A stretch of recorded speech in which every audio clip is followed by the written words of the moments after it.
Ramesh sir has also joined. Good evening, madam. Namaste, sir. Namaste, namaste. Good evening.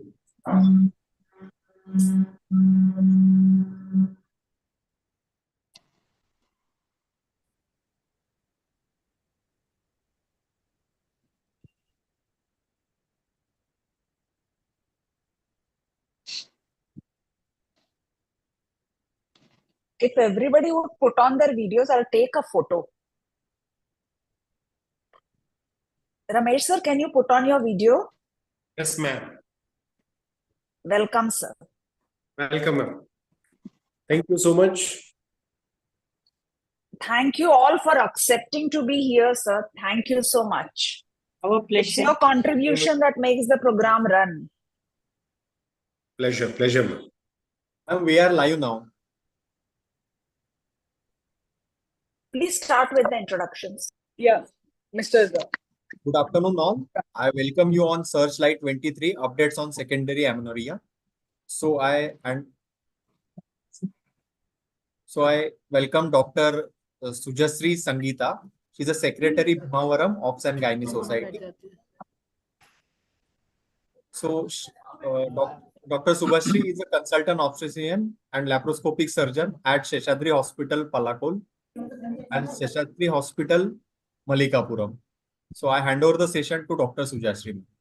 Yeah. Thank you so much, Mr. Khanji.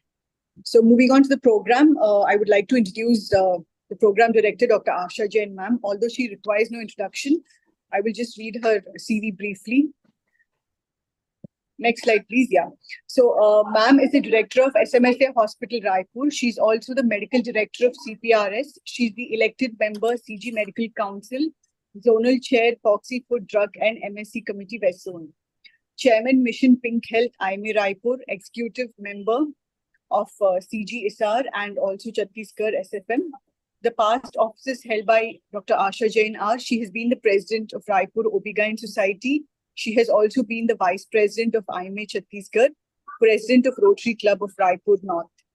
So ma'am has received training in colposcopy and she's also a certified instructor in FCCS OB course. She has received IOTA certification, certificate of competence from Gynec Academy. Her fields of interest are saving the uterus, fetal medicine, OB-GYN ultrasound, critical care, preventive oncology, and colposcopy. Ma'am, I please request you to please take the program forward. Thank you, Sujya, for that kind introduction. My And pleasure. to all the guests who have listened to it. Before we officially start the program, I would like to invoke the blessings of the divine. So would you please share the next slide, please? Vakratunda महाकाय सूर्यकोटि समप्रभा निर्विघ्नं कुरु मे देवा सर्वकार्येषु सर्वदा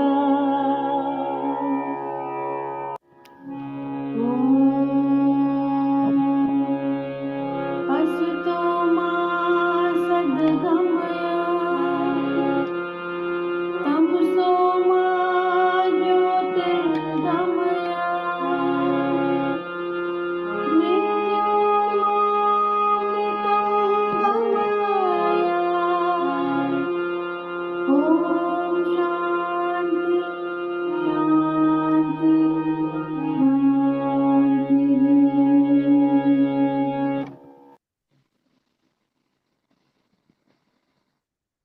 So may the searchlight today be directed on secondary amenorrhea in association with Bhimavaram, Malanadu, Mandya, Mangalore, Malegaon, Mau, Mehsana, Miraj, and Hubli Obstetric Gynec Societies.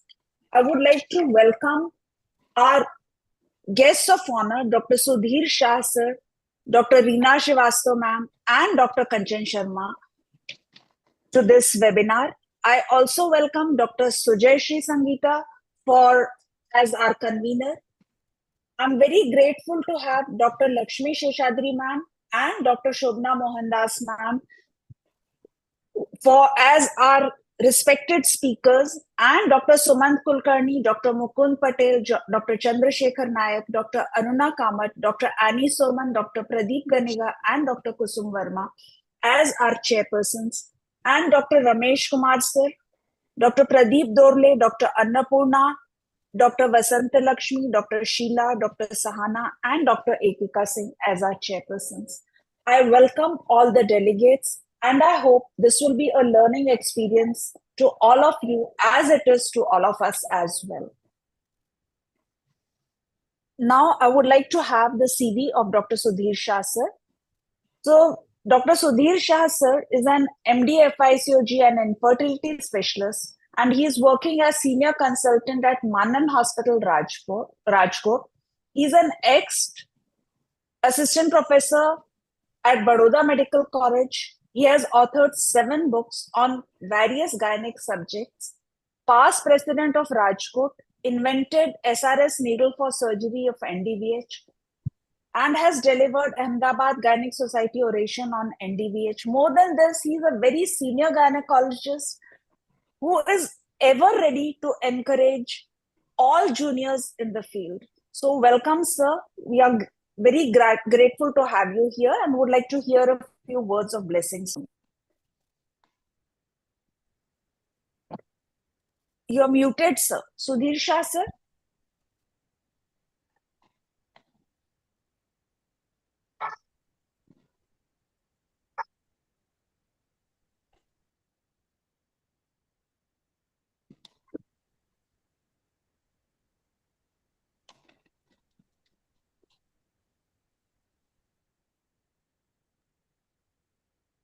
The left Sorry for corner of managing your screen, there is the unmute button. Is it unmute? Yes, sir. Done. Done. Okay. Thank you very much. To organize webinar very regularly, and that too with the different faculties, different societies, different projects is a challenging job, and as I and our team is doing wonderful job for the newcomers and seniors also who is doing practices, and webinar is a good way to get the people and to most of time travel and it's a very good tool, has given us a good gift of this webinar. And many sites are participating today, and I would like to request them that Dr. Asa is testing for the cost of the food, drug, medical equipment of oxys. So request all of you to nominate from your society, and in July or August, whenever election date, then please vote for her, your secretaries, colleagues to go there. So all the best. Please carry on these things.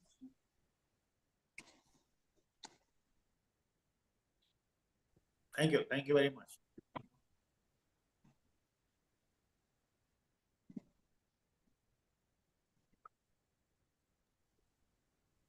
Hello. Sujaya? Thank Yes, you. ma'am. Thank you very Ma'am, much. I think this Dr. network issue. I'm Kanchan so is sorry. having some problem. Dr. Kanchan is having some problem. Could you please call her? Yes, And ma'am. I'll thank do you, that. Sudhir Shah, sir. Thank you so much. And for those words of blessing. Now, Thank you. yes, next slide, please. I would like to introduce Dr. Reena Srivastava, ma'am. She is the past president, UP chapter of Obstetric Gynec Societies, past president, Gorakhpur Society, fellow ICOG. More than that, she is a very academic person. She has been felicitated by many organizations for working on humanity. But I heard her speaking on CTG, and it was such a huge topic, and she was able to really cover it so that people could understand it in a very short time. Since then, I have wanted her ma'am to come and bless our webinar as a guest. So requesting you, Reena ma'am, be kind enough to please bless us. Thank you, dear Asha Jain. I'm really blessed myself to be here at your platform. I have been listening to you for the last 1 year in various webinars. You are so much active, and into the regarding today's topic, it is very pertinent. Speaking on having experts on secondary amenorrhea. A topic which is of day-to-day practice, and I hope after this webinar, people would be having a good insight of how to tackle these cases, not leaving any point, and so there are no litigations, and blessing the patients herself, the real management of secondary amenorrhea.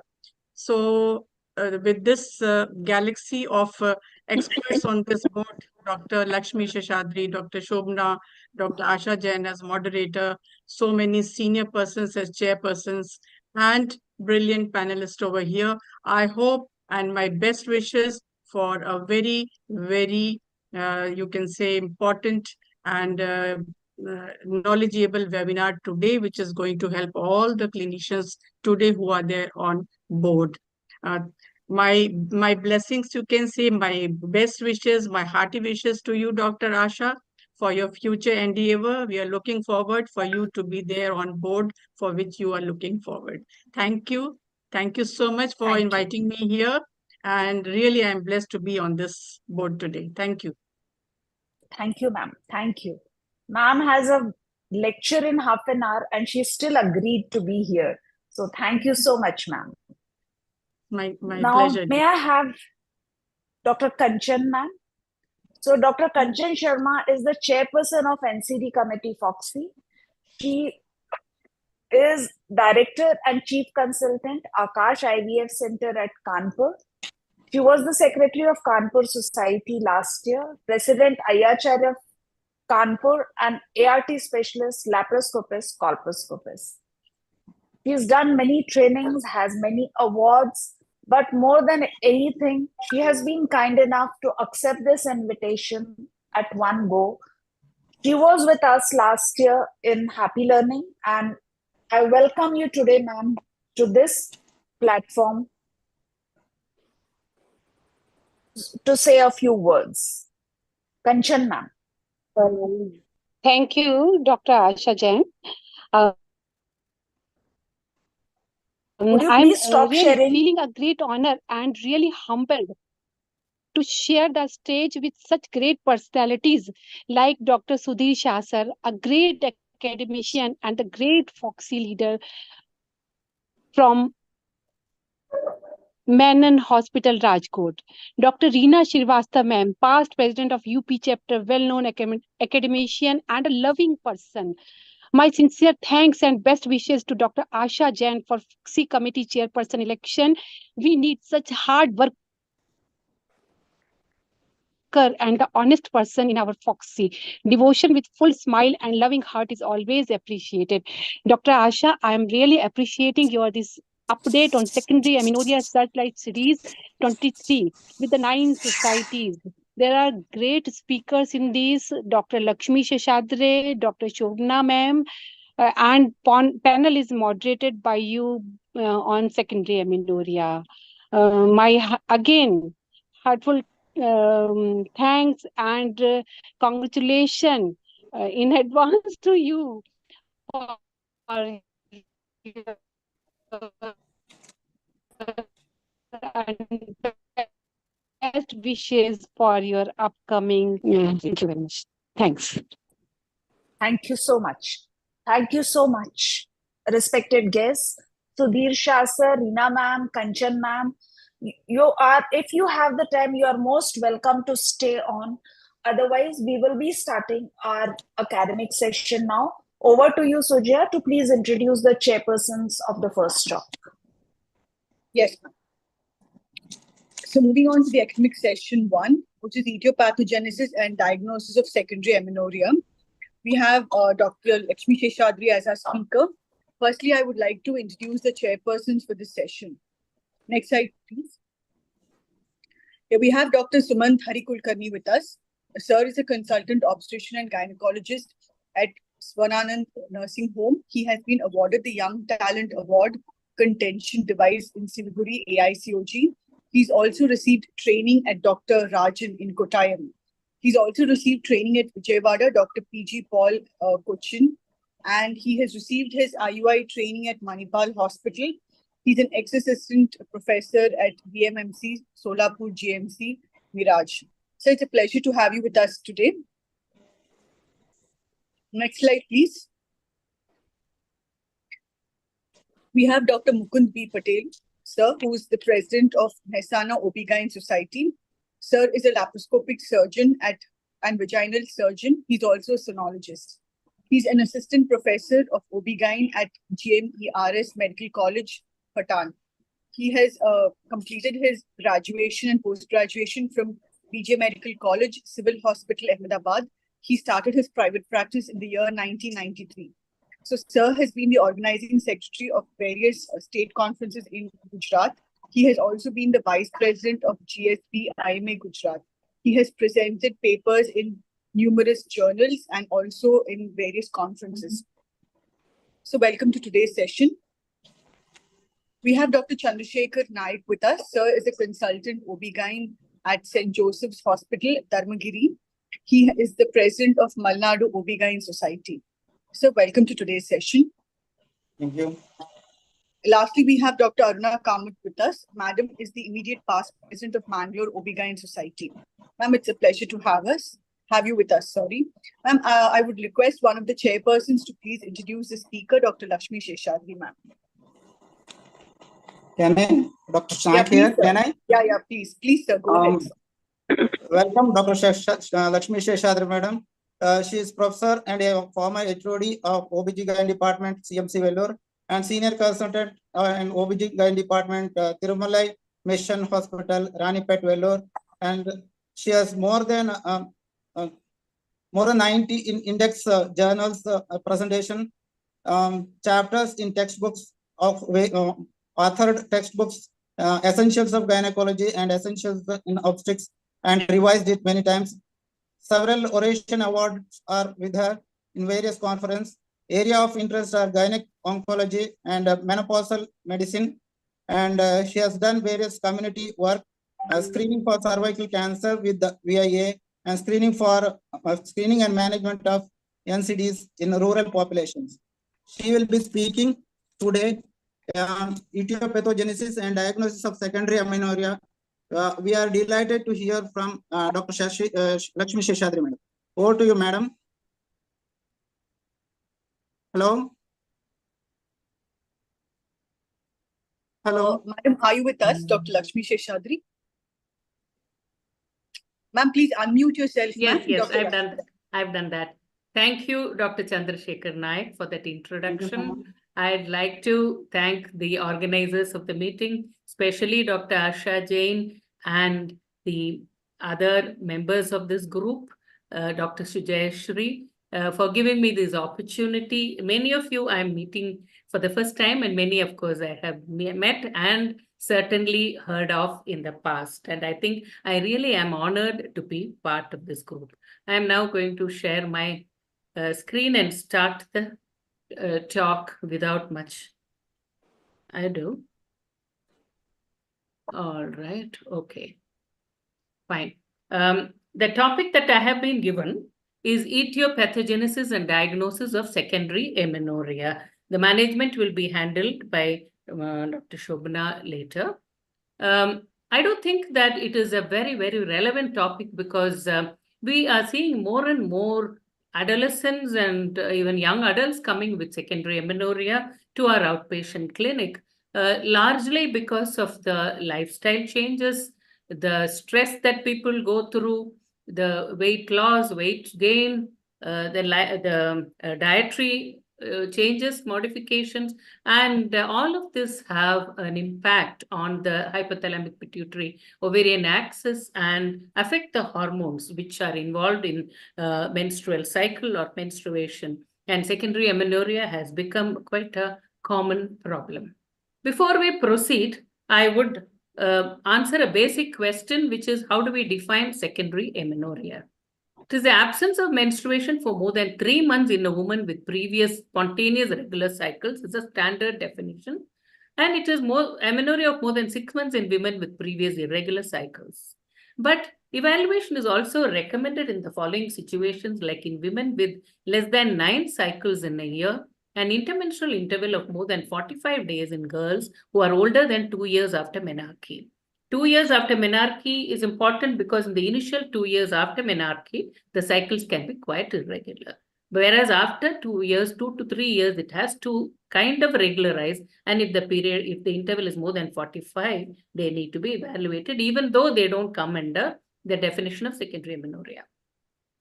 We might now ask the question, is it necessary to evaluate women with secondary amenorrhea? Is it necessary to have a diagnosis? Can we not just treat with hormones? Okay, if you give them progesterone, they may bleed. If you give them a combination pill, they may bleed, and everybody is happy.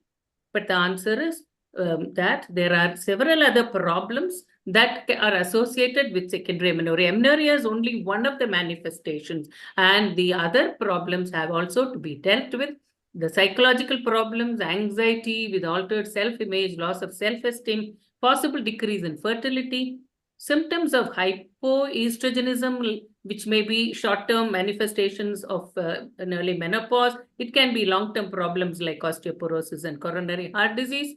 Symptoms of hyperestrogenism, like endometrial symptoms and effects of hyperestrogenism, like an endometrial hyperplasia, an increase in the risk of endometrial malignancy, hyperinsulinemia, insulin resistance, the metabolic syndrome thereof, and hirsutism and its effects.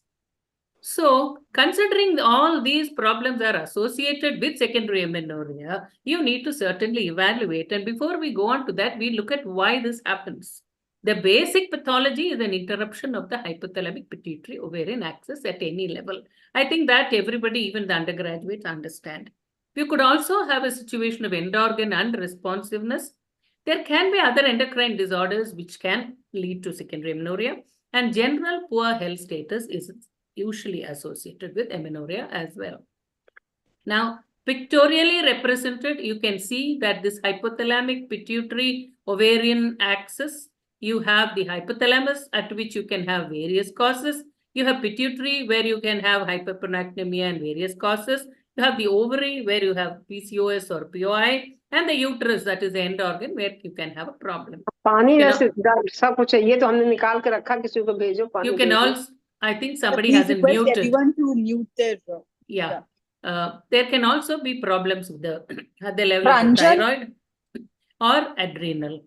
All these can give rise to amenorrhea. So, as I said, the problem may be at the hypothalamus, pituitary, ovary, endocrinopathies, especially adrenal and hypothyroidism, systemic diseases. So, what are the problems at the hypothalamus and how do these give rise to amenorrhea?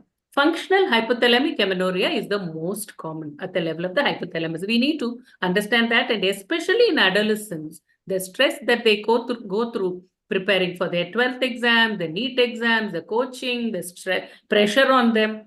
There can be a lot of weight loss associated either because of athletic or anorexia nervosa. It can be genetic. And of course, in women, in these girls who are preparing for all these, there can be a lot of weight gain. Obesity is very, very common in the adolescent these days. And this is associated with the polycystic ovarian syndrome.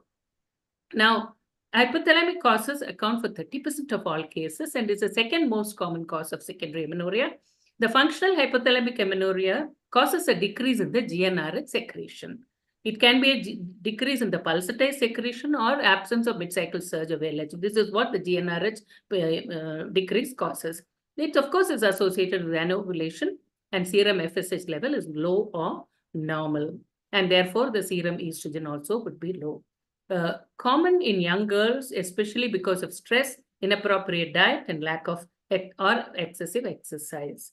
The weight loss causes increase in the release of all these hormones, catechol estrogens.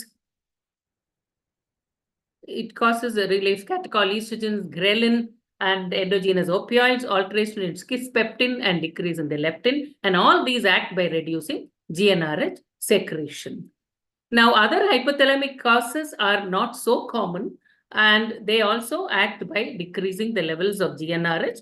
therefore decrease in gonadotropins and estrogen. The most common ones are tumors, encephalitis, chronic illness, etc. The features of hypothalamic amenorrhea that we need to remember are that most often due to change in weight or stress, lack of LH pulsatility and mid-cycle surge, there's no ovulation, estrogen levels are low, and there is no withdrawal bleeding with progesterone. When it comes to evaluation, these become important. Pituitary causes start with hyperprolact. There are several, but hyperprolactinemia and pituitary necrosis or Sheehan are the two common ones. There can also be pituitary adenomas, which either secrete prolactin or other pituitary adenomas, and there are other less common diseases. What we need to remember is that pituitary tumors, contrary to what we imagine, always result in a reduction in the GnRH secretion and not an increase in the product, not GnRH, sorry, the gonadotropin secretion and not an increase in gonadotropin secretion. So pituitary conditions are associated with low gonadotropin levels. Pituitary adenomas, lactotrope adenoma is most common. And the other adenomas do not cause menstrual abnormalities except a gonadotrope adenoma, which may be associated with a decrease in the secretion, and stop compression can occur with any one of this. And this again causes a reduction. Now, hyperprolactinemia, there can be many causes, but we are worried about the pathological and pharmacological ones, usually associated with a reduction in GnRH and therefore gonadotropin levels. History of medications is very important. The hypothyroidism must be excluded. And remember, renal disease can cause delayed clearance of prolactin. Pituitary necrosis, which is the second most common at the problem at the pituitary level, this occurs following PPH, and there are other signs which are very well known. TSH, prolactin, FSH, and LH are all low. Therefore, the features of pituitary amenorrhea that we need to remember are that they are most often due to hyperprolactinemia or Sheehan.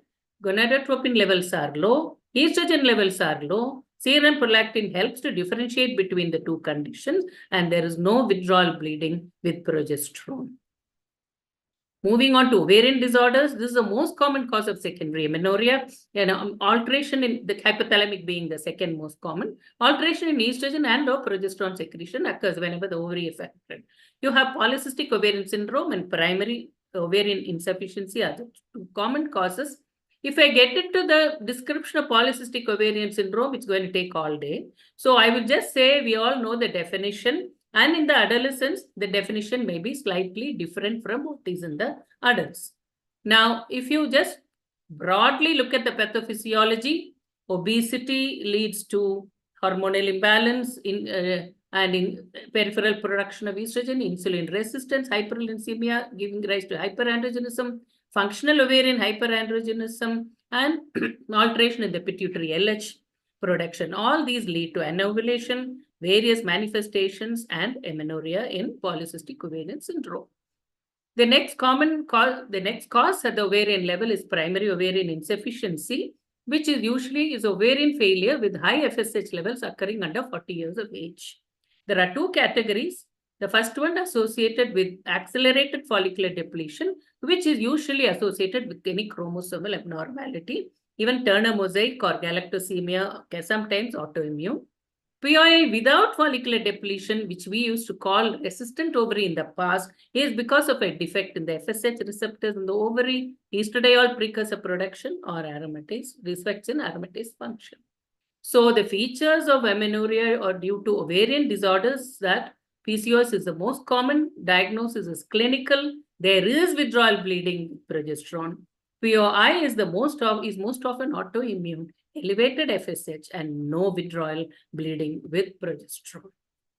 Uterine causes, we all know, intrauterine adhesions, tuberculosis, sometimes cervical stenosis. FSH and LH are normal. No withdrawal bleeding with progesterone because the endometrium is unresponsive. Other endocrinopathies, hypothyroidism, Cushing's, we all know. NCCH, that is non-classic congenital adrenal hyperplasia, is something we all have to remember because it is an important differential diagnosis for polycystic ovarian syndrome. Hirsutism is more pronounced in this condition. Sometimes virilization can be present. Remember, virilization never happens in polycystic ovarian syndrome.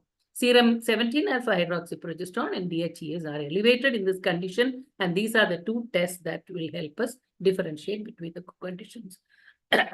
So To summarize, the etiopathogenesis at the hypothalamic level, decrease in the GnRH, lack of pulsatility of GnRH production, acts on the pituitary, decreases FSH and LH, and increase in prolactin, and these pathologies may be already there in the pituitary. These, of course, have an effect on the ovary, and they decrease estrogen progesterone function. And you can also have follicular depletion already existing in the ovary, which is a cause by itself, and they are supposed to act on the uterus, but the uterus may be unresponsive, and there can be pathology like intrauterine and tuberculosis. So, how do we evaluate women with secondary amenorrhea? We have to start with history with an emphasis on certain points like weight gain or loss, postpartum hemorrhage and lactation, galactorrhea, history of curettage, menopausal symptoms, medications, family history, and chemo or radiation in the past. Clinical examination, you have to pay attention to height, weight, and body mass index, because obesity is an extremely common cause, and so is weight loss. And no woman should leave our clinic without having a body mass index calculated. Blood pressure, signs of hyperandrogenism, signs of insulin resistance, breast examination, thyroid examination, pelvic examination are all mandatory. Now, how do we go on to further diagnostic workup? A stepwise approach works well, and I'm sure all of us follow some such algorithm. The first step would be to exclude pregnancy. Any woman who is menstruating, whether she admits to be sexually active or not, and a pregnancy should be excluded. And step 2, once it is excluded, is to estimate serum FSH, LH, prolactin, and TSH level. This should be done before progesterone challenge test is administered if we are going to administer PCT. Step 3 is to administer progesterone challenge test. This detects endogenous estrogen production, which primes the endometrium. Of course, nowadays, there are people actually have done away with the PCT in many centers and moved on to serum estradiol estimation, which of course is more expensive, but is quite sensitive.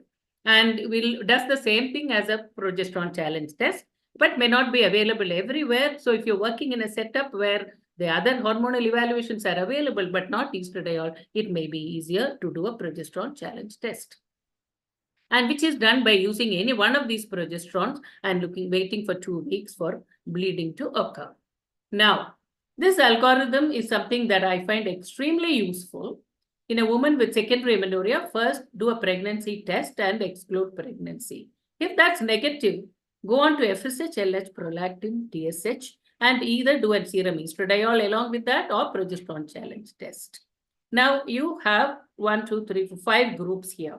Now, if the FSH, prolactin, and TSH are all normal, and the estradiol levels are also normal, you have either PCOS or NCCH or uterine causes. Here, actually, the progesterone challenge test will help you differentiate between the two, because all the levels are, hormonal levels are normal here. And once you made a diagnosis of either PCOS or NCCH, we know what to do. And when there is no withdrawal bleeding, despite normal hormonal levels, you know that the problem is probably with the uterus. If the prolactin and TSH are normal, but FSH and LH are low normal, then, and estradiol is low, you think in terms of a hypothalamic amenorrhea. Whereas if all the hormones are very low, you think in terms of a pituitary failure. So the difference between this and this would be that in hypothalamic amenorrhea, FSH and LH can be low normal and prolactin TSH are normal, whereas in pituitary failure, all of them are very low. Now, if the hormone levels are high, you know it's an ovarian failure. And if the prolactin is high, you know that it is a prolactinoma. This algorithm works very well for me. Positive PCT or normal or slightly elevated estradiol, you know that indicates inadequate estrogen occurs in PCOS and non-classic congenital adrenal hyperplasia. PCOS may be differentiated from this by clinical evaluation and hormonal levels. With negative PCT or low estradiol, I already discussed, look at low normal FSH LH or low FSH and LH. Depending on that, you do an MRI and you decide. A high serum FSH indicates POI, karyotyping and test to exclude polyglandular failure are indicated. Elevated TSH, of course, tells you that it is a hypothyroidism. Elevated serum prolactin, mild elevations up to 50 nanogram can occur in PCOS, must be clinically correlated. Levels of 30 to 50 are probably drug-induced. The levels of 50 to 100 probably can be drug-induced, sometimes idiopathic hyperprolactinemia or pituitary stalk section.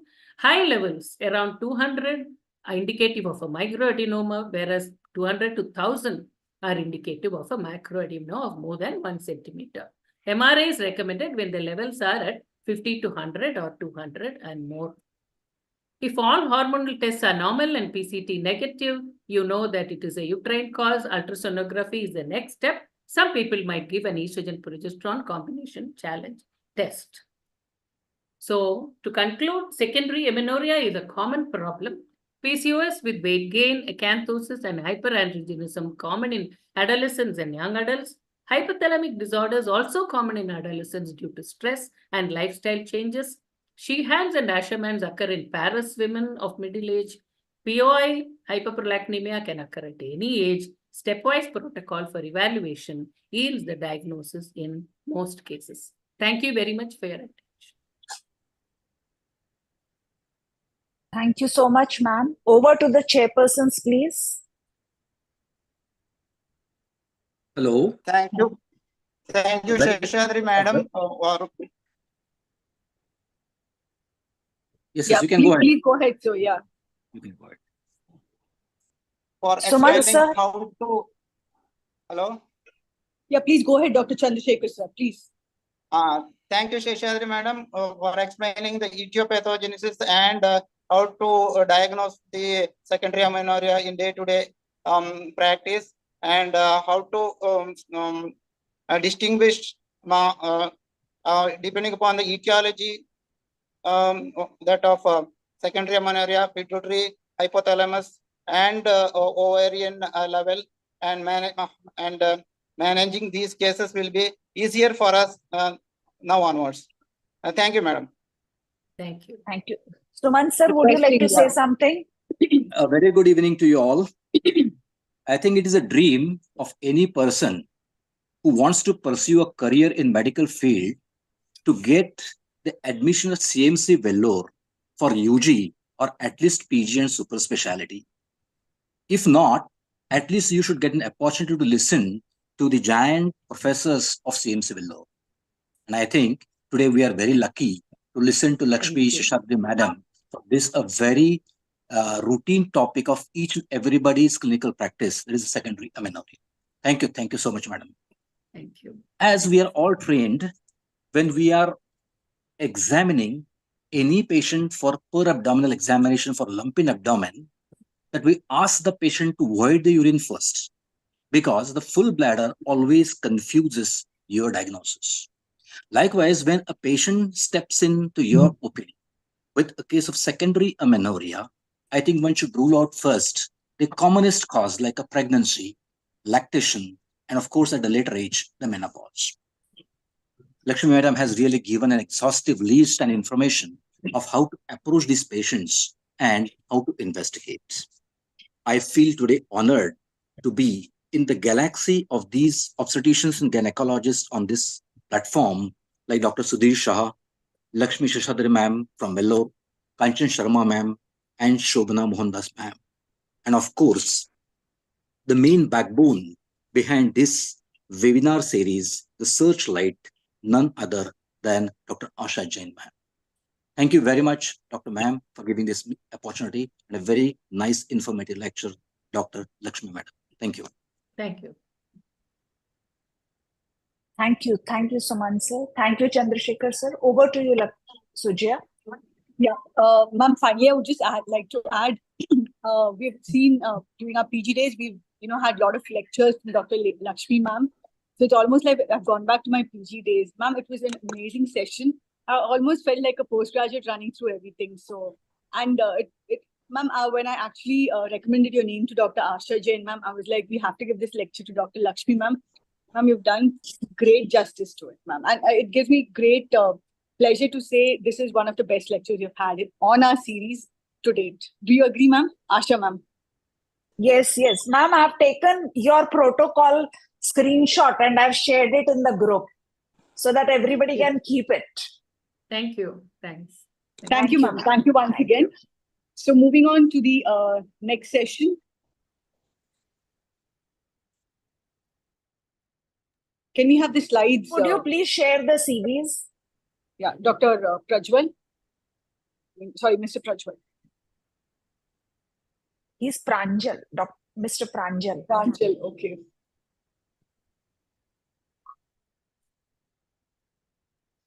Yeah. Moving forward towards the next session, it's management of secondary amenorrhea. We have Dr. Shobana Mohandas as a speaker. I would firstly like to introduce the chairpersons of the session. Next slide, please. We have Dr. Annie Suman ma'am with us. She has done her graduation and post-graduation from Government Medical College, Thiruvananthapuram. She is a professor emeritus of OB-GYN department from Medical College, Kolancherry. She has served in the Government Health Service for the last 17 years. She has also been the past president of MOGS. She has been a speaker and chairperson in various conferences, and her areas of interest are high-risk obstetrics and laparoscopy. Welcome, ma'am, to today's session. We have Dr. Pradeep Kaniga, sir, with us, who is the president of Mangalore OB-GYN Society. Welcome, sir. Dr. Kusma Verma, she is the director of Ashish Nursing Home. The previous position held by her, she has been the founder member of OB-GYN Society, MAU. She is the president of the same. She is the past president of IMA MAU, ex-vice president. She has also been the chairperson of AICOG Calcutta in 2008 and also in AICOG Varanasi 2012. She is the zonal coordinator of Inner Wheel Club District. She has received awards and she also has special interest in emergency obstetric care, high-risk pregnancy and cervical cancer. Welcome, ma'am, to today's session. I request one of the chairpersons to please introduce our speaker. For the second talk, Dr. Shobana Mohandas.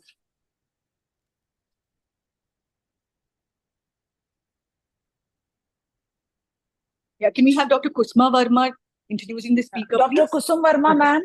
Good Dr. evening to Soman, all. ma'am. Good Yes, evening. Kusum, ma'am. Yeah, please. Yes. I am audible. Yes, ma'am, you're audible. Go ahead, ma'am. And it is my great privilege to be the part of this webinar. Here I am introducing Dr. Shobana Mohandas. She is consultant gynecologist and laparoscopic surgeon, Sun Medical Center, Thrissur. She is past president, Indian Menopausal Society 22-23. She is past president of IMA Thrissur, past secretary general quiz chair and website chair IMS, founder secretary Calicut Menopausal Society 2009, organized several endoscopic workshops and CMEs. She is South Zone coordinator of FOXY histoscopy workshop in 2011. She has presented many papers. She is free paper chairperson at AICOG 2016, past active member of FOXY, Endocrinology and Food and Drug Committee. She is invited faculty at more than 400 various nationality, authors 2 textbooks of gynecology and contributed chapters to many textbooks. She is graduated and post-graduated from Grant Medical College, Mumbai, 1982. Over to Dr. Shobana Mohandas. Thank you, Dr. Kusum, for reading my It's pleasure, ma'am. biodata so much in detail. I had told Asha to just keep it. No, anyway. Thank you, Dr. Asha, for calling me to your webinar. We had a talk in Raipur, and I think that is how we got to know each other better. Now, can I share my slide? Please, please go ahead. Pranjal, would you please stop sharing and make Madam the co-host?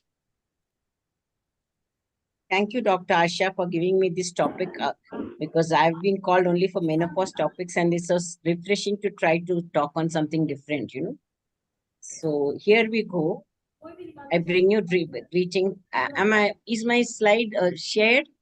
Yes, it's shared. Yes, Can you ma'am. make it It's full shared. screen, You ma'am? need to make it full screen. Okay, I'll make it. Okay. Yeah. Okay. Now it's okay? No, it No, did ma'am, not just click click, on, ma'am. yeah, now it's now fine. done. Yeah. So bring your greetings from Trishur, and I wish Dr. Asha all the best for her endeavors in Foxy Chairperson Committee. All my prayers for you. Yes, there's some overlap between diagnosis and management. No, secondary amenorrhea. First thing we have to rule out is pregnancy, and definitely you can't tell the girl you go get your pregnancy test done because they may hit you. So you have to tell her, you go look, if you've got a PCOD, you've got ovarian cyst, and then you find she's pregnant. If you have a sac, you're happy. If you don't have a sac, and if it's just a thickened endometrium, you are again in a soap. But yes, pregnancy is the first diagnosis. And once that is ruled out, then you can give your progesterone challenge test. When Spirov told this as the first line of investigation, tests like TSH, prolactin, FSH used to take many days to get. Therefore, in the current scenario, before progesterone challenge test, just like Lakshmi Madam said, you please get the basics like TSH, prolactin, and FSH and hemogram. But meanwhile, you can give your medroxyprogesterone acetate for 5 days, wait for bleeding. That will take a long time to come. In between, you can approach a diagnosis just with your ultrasound and your reports. Now, I cannot give the diagnosed management of all the conditions, so I will just tell you salient features of what I think is little more than what you may be doing in your practice. Diet and exercise, if you tell the patient in a PCOD, she is going to hit you, she is going to hit anybody. Nobody likes to be told to diet. And metformin is the next first line treatment, but you have to give metformin for 3 days, 1 tablet, 3 days, 2 tablets, 3 days, 4 tablets. You can go up to 2 grams, but maximum I give is 1,500. But then you have phone calls in the middle of your consultation. Doctor, the tablet you gave me, it's making me sick and it's making me puke and, my stomach is bloating. What have you done to me? So these phone calls are not uncommon. And so it's not every person who can take metformin. And so you have to give myoinositol. The myoinositol, the research dose is actually 2 grams twice daily. And then it's a new kid on the block, but there are many, many variations. They're saying you add chiroinositol in 1 in 400, 1 in 200. But there are no vis-a-vis studies between myoinositol 4 gram and myoinositol d-chiroinositol combination. Because both are food products, they don't need FDA approval, so you don't really need a lot of studies. And the medical reps, they will just tell you what to do. There are studies of d-chiroinositol, myoinositol combination versus, with metformin versus metformin alone. But really, what is the dose of myoinositol? Is the medical rep right? Is the study right that we have to choose on our own? Personally, in my practice, I do not come down from 2 grams twice daily. And I tell the patient it is costly. Your girl may be getting a vomiting sensation. If you are ready for that, let's try metformin. If you're not ready for that, if they're coming from abroad or from somewhere else, they're straight away going for myoinositol. So why am I choosing myoinositol? Yes, there are head-to-head studies on myoinositol and metformin. But the insulin resistance and the weight is affected by metformin, but not with myoinositol. The cycle length is decreased in both. There are no adverse effects with myoinositol. Therefore, the studies in 2022 at least say myoinositol is at best a second agent if metformin is not tolerated. So if your long distance patient need it, you can start it as first agent, but in the right dose. Whether the combination of d-chiroinositol and myoinositol, where myoinositol is only 500, whether that works, I could not find studies. Maybe there are studies, I did not look hard enough. So now, myoinositol, metformin is one aspect. The other aspect is my thin PCOD patients. Although there are many gliptins mentioned in the literature along with vitamin D. Vitamin D is there in most of the myoinositol sachets. One molecule which I found useful in my at least infertility thin patients with PCOD is pioglitazone, which I don't find many prescriptions. Pioglitazone in 2023, there has been found that beneficial effects can be there along with alpha lipoic acid in PCOD. In my practice also, thin PCODs, infertile patients, non-infertile patients. But let me tell you, some patients can't tolerate pioglitazone also. But most of them, they can tolerate. The thin patients can put on weight because pioglitazone is going to make you put on weight as compared to metformin, which will make you pull down.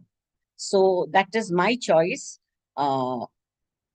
of insulin, managing insulin resistance. Now, there is another thing. A lot of patients will have this apnea at night because of the heavy, they are fat and everything. They can't sleep at night because the tongue falls back and they lose their sleep. So these are the patients where your melatonin can be used, because melatonin in PCOD can modulate the secretion of FSH and LH. It can enhance insulin sensitivity, and also it has got an anti-inflammatory. Therefore, at least patients who complain of sleeplessness, or in infertility patients where I've given myoinositol, metformin, all sorts of things, and it doesn't work there, I do give atorvastatin and melatonin in addition, and then even those probiotics, they are also there in the market, which decreases anti-inflammatory effect. So you add up all this. So these are some of the new kids on the block in infertility, in secondary amenorrhea due to PCOD. Now, patients always like to have natural products, and some of the things which had studies on them are almonds, pumpkin seeds, sunflower seeds, khaskhas or poppy seeds, and sesame seeds. So they are supposed to, sesame seeds, even our patients say, when they take that, they start getting periods. So that's known even commonly. Now, licorice powder, 1/2 a spoon daily. Fenugreek is very common in South India, and your, biryani ka this thing, cinnamon, that also 1/2 a spoon. You can powder all these things and keep a little bit. You can take this methi or fenugreek. You can put 1 teaspoon in 1 glass of water overnight and boil next morning and drink. So patients like to get some natural products besides whatever medicines you give, because it's feel good factor also, and these are also research products. So these are things I wanted to give besides the normal ones. Now, hyperprolactinemia. We already had Dr. Madam talking about it. Now, bromocriptine I used to give earlier in my practice, but it is almost, there are many gonides, but cabergoline is the in thing right now, which has to be given 0.5 to 1 milligram twice weekly till prolactin levels are normal. That means how long will you give? You may take 1 month, you may take 2 months, you may take 3 months. That we have to wait and watch till the prolactin levels are normal. How long will you give? When the prolactin levels are normal, for 6 months, you have to continue the same dose. Once they are normal totally for 6 months, then maybe you can stop it. But even after stopping, after some time, if it recurs, you may have to restart again. I had a patient who had her prolactin of 200, which I missed. She had come with DUB, not amenorrhea, mind you, she had come with DUB. And I had given a progesterone, but she ran off to another hospital and they found high prolactin levels, almost to the tune of 100 and something, nearing 200. And they immediately found a microadenoma and they said, you need operation just now. We have to operate on your pituitary. And somehow she reached back to me. I had done laparoscopy on her twice for intestinal addition. So she used to keep coming back to me. So I told her, for this amount of prolactin, you don't need to do a surgery. You just take cabergoline. And then she started taking cabergoline and her prolactin levels came down. But then after some time, she stopped it and she disappeared again. She again came back. This time again amenorrhea, but her hemoglobin was 5 grams. So can you imagine, because of the DUB, her hemoglobin went down and she's again getting amenorrhea. So I said, again, now you have not done your prolactin for 1 year. You have come to me 1 year back. So get your prolactin levels done. But meanwhile, I would like you to go to a hematologist. And then there was again no news from her. But my lab people, they call up some few months back and said, Madam, your patient's got us 200 prolactin. That means after stopping cabergoline, it has again come back. So you have to monitor your patient and you have to tell them, please come back to me. And so even if they have come with secondary amenorrhea, in my patient, she had come with DUB, very strange, but yes, you have to monitor them when they have got very high prolactin levels. Hypothyroidism, I think generally you have to take lifelong. But I have had patients where I've given thyroid and then stopped it after delivery. And after a few years, even 10 years later, I have seen that the thyroid levels are normal. I don't know what the guidelines say, but most people do try to give it lifelong. Now, one thing is psychiatry patients, neurology patients on antidepressants, antipsychotics, haloperidol, all of them have high prolactin levels and they will come with amenorrhea and they are also fat. But if you reduce the prolactin levels, the symptoms will come back. And so you have to explain to them that, look, you are getting periods is not important. You remaining asymptomatic is important. But when they come to you with infertility in addition, there you have to do a balancing act and get the prolactin down enough to get her pregnant and then later on increase the antipsychotics or whatever. Even things like antihistaminics, opiates, benzodiazepine, metoclopramide, anything can raise prolactin levels. So we have to keep that in mind before we rush in and start our Cabagol. If it doesn't work, you have to do a search. Because and sometimes the prolactin levels are not very high, but there is too much tumor size. There also you have to do the surgery because there is a lot of theory behind it. I won't be going into it because it's a 20-minute talk. I would like to touch upon many topics before I go out. So then definitely if they don't respond to medical treatment, you have to send them to a neurosurgeon. Now, if the progesterone challenge test is negative, what then? You have to give your conjugated estrogen 2.5 milligram, that is 1.25 twice daily for 25 days, plus progesterone as medroxyprogesterone 10 milligram from day 16 through 28. If still she doesn't bleed, then you have to think of Asherman syndrome. Yes, you may get HSG reports showing filling defects, or you may not get it. I have seen patients with filling defects where I've done hysteroscopy and then put them on estrogen for 2-3 months and then they started getting their periods. But I have also seen patients with very small looking uterus on HSG where there was no filling defects. And when I put the hysteroscope, I get just see bulge on the fundus. So that can be construed as an addition because I get so scared. I'm telling her that you will get periods after my hysteroscopy. I don't see anything on HSG and put a hysteroscope and I can't see any flimsy addition, whatever you try. What do you do? So here, there might be fundal addition, which the novice may not diagnose. So you have to just cut it with your Collins knife. Or there is a provision for making nicks on all the 4 walls with your Collins knife and also a little bit on the fundus. And that can be followed up with estrogen for 3 months and 60 to 80% will resume menstruation. What about the very severe additions? Those are difficult because first of all, your scope won't enter. And if it does enter, it will look like a uniconnuate uterus because 2/3 of the uterus is all addition is there in 2/3 of the instrument and in the uterus, and then you find it difficult to manage. But you have to understand that it's not a uniconnuate uterus; it is an addition, and you have to slowly cut through the addition. Therefore, an HSG is very important. In an HSG, you will find the filling defects on this side, whereas in a uniconnuate uterus, you will find a nice uniconnuate uterus on HSG. So whenever you have these cases, an HSG will help. That's one thing. And severe cases, maybe a lot of estrogen will be required. Genital cox should be done with check with a PCR or whatever, even, culturing for TB, whatever. So that's also important. Now, suppose you do get withdrawal bleeding, then it could be, the FSH level could be high, where there is ovarian failure, there you have to give menopause hormone therapy.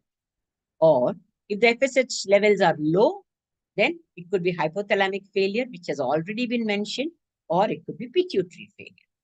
Now, let us go through the premature menopause that comes with secondary amenorrhea before 40 and FSH is high.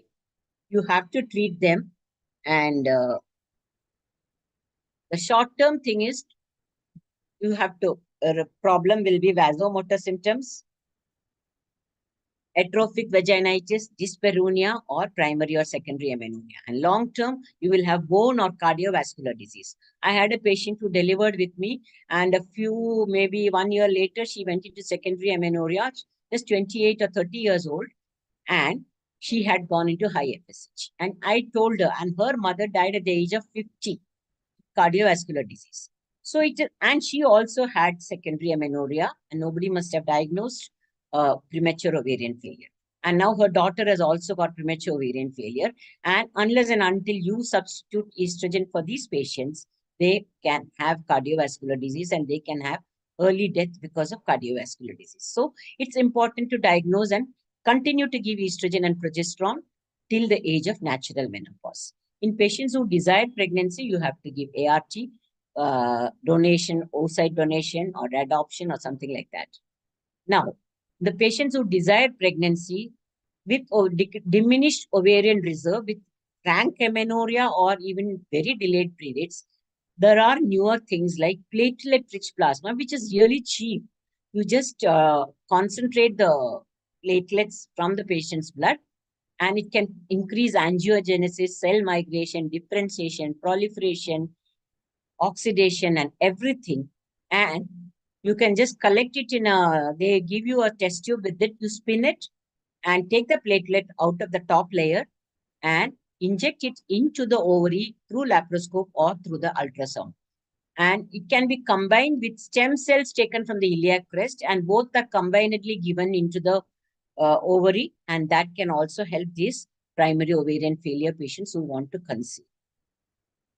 Now, the patients where you just want the symptoms to be mitigated, give either conjugated equine estrogen or micronized estradiol or valerate or whatever, 1 to 2 milligram per day or 0.625 per day, and give progesterone in the last 12 days.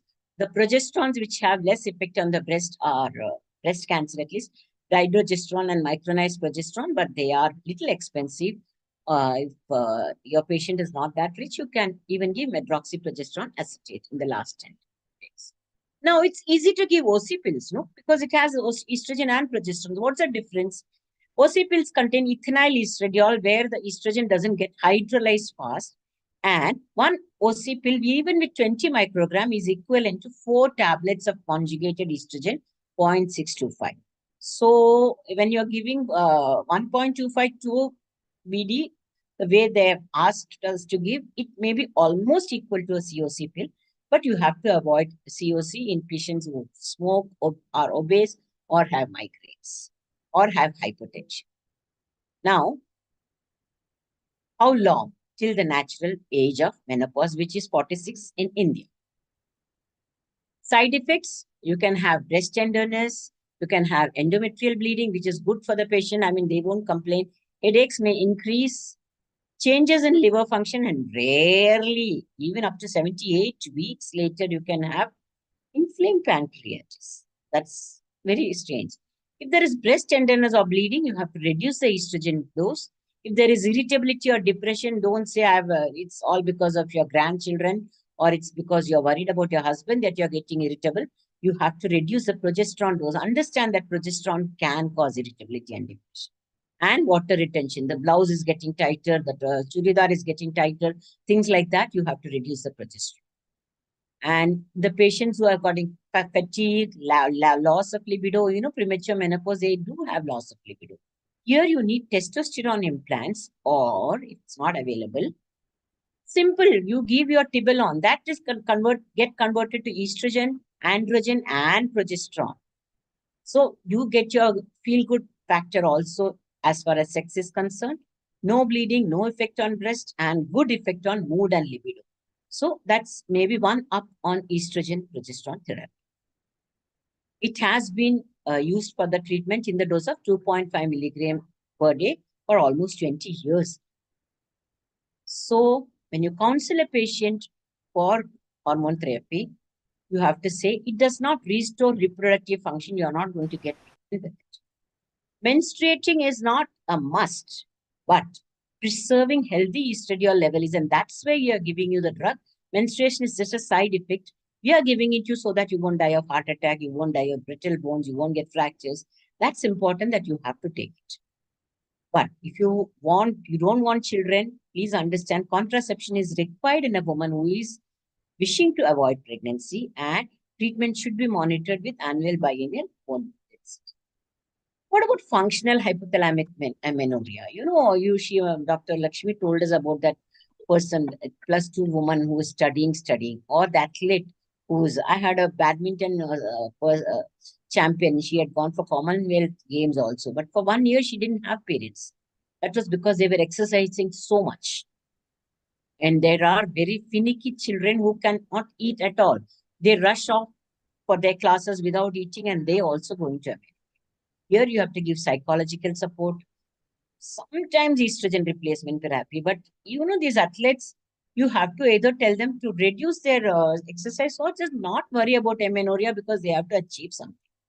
So but one thing is there. I had a patient long back who was a thin, 4-feeter, thin girl. She would not eat. She was looking tired. So the previous doctor had given estrogen progesterone replacement and she was bleeding on that. But they were not happy that she's only bleeding and she's always tired.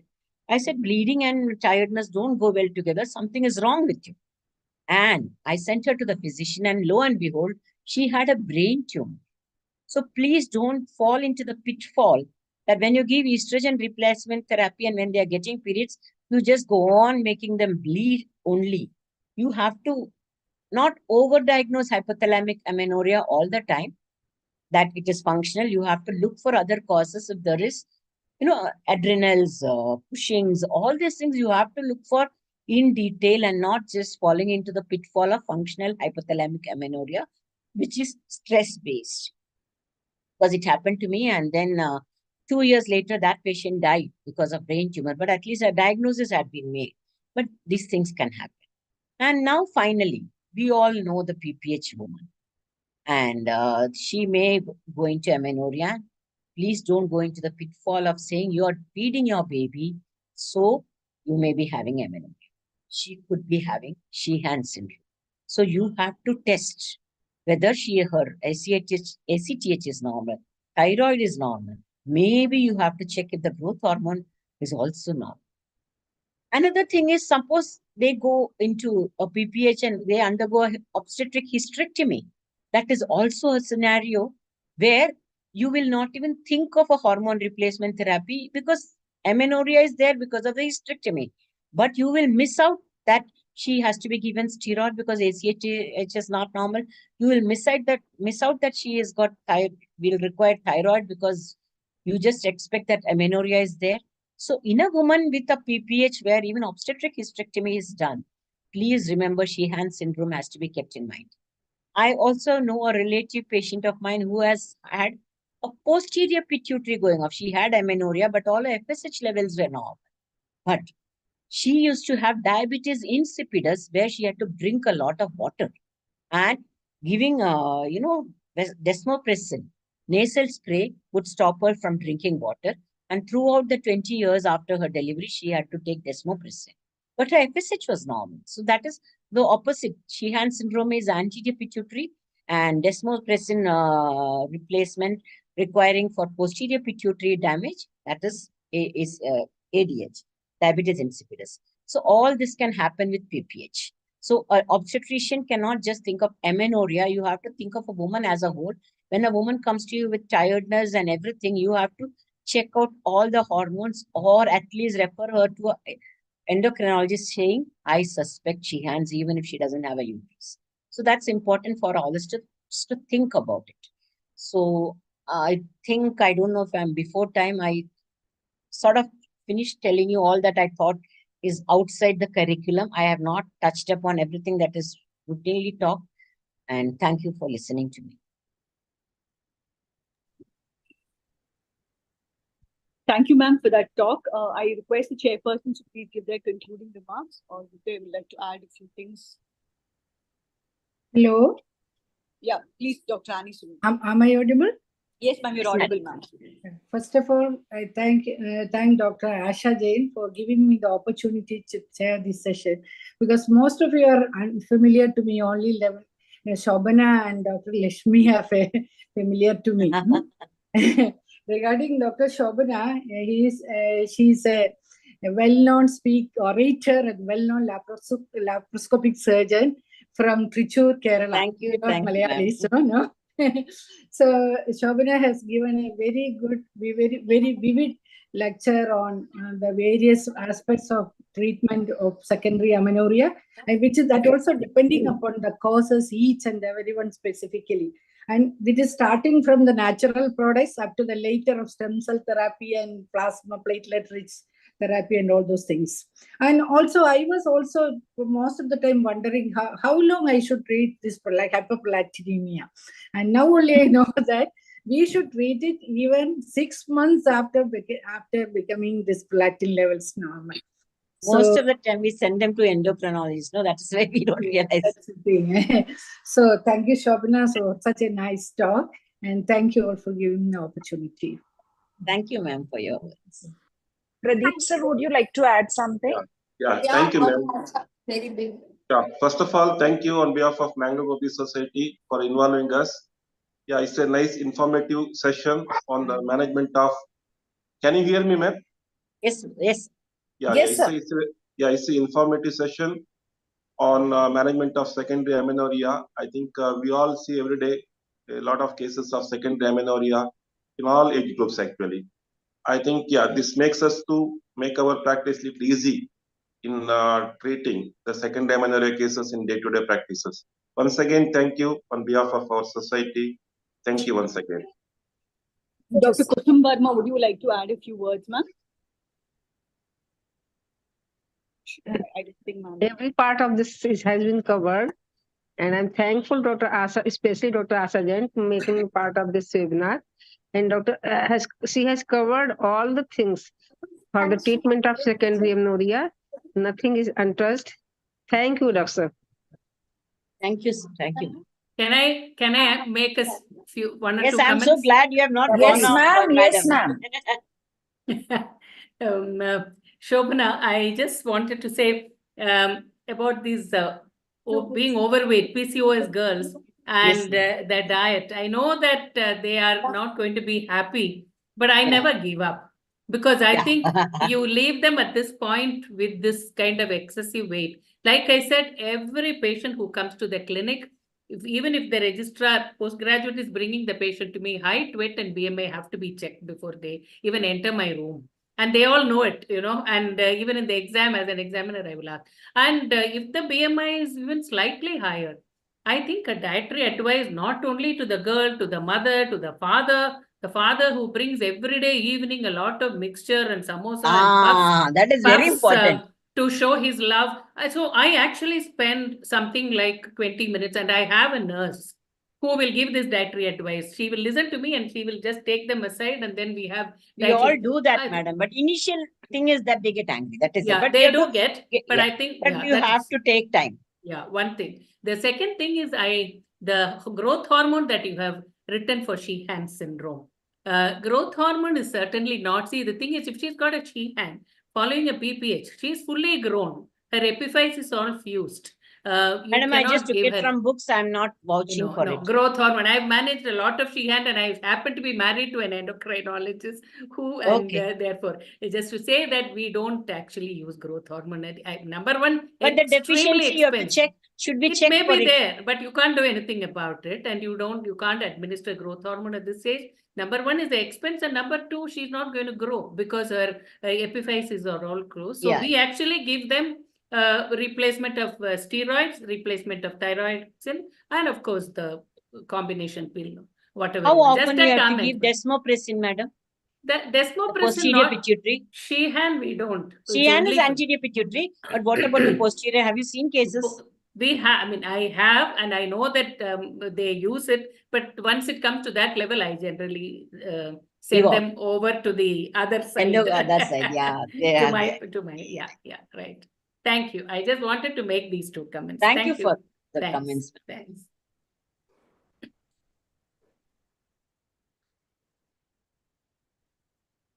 So thanks a lot.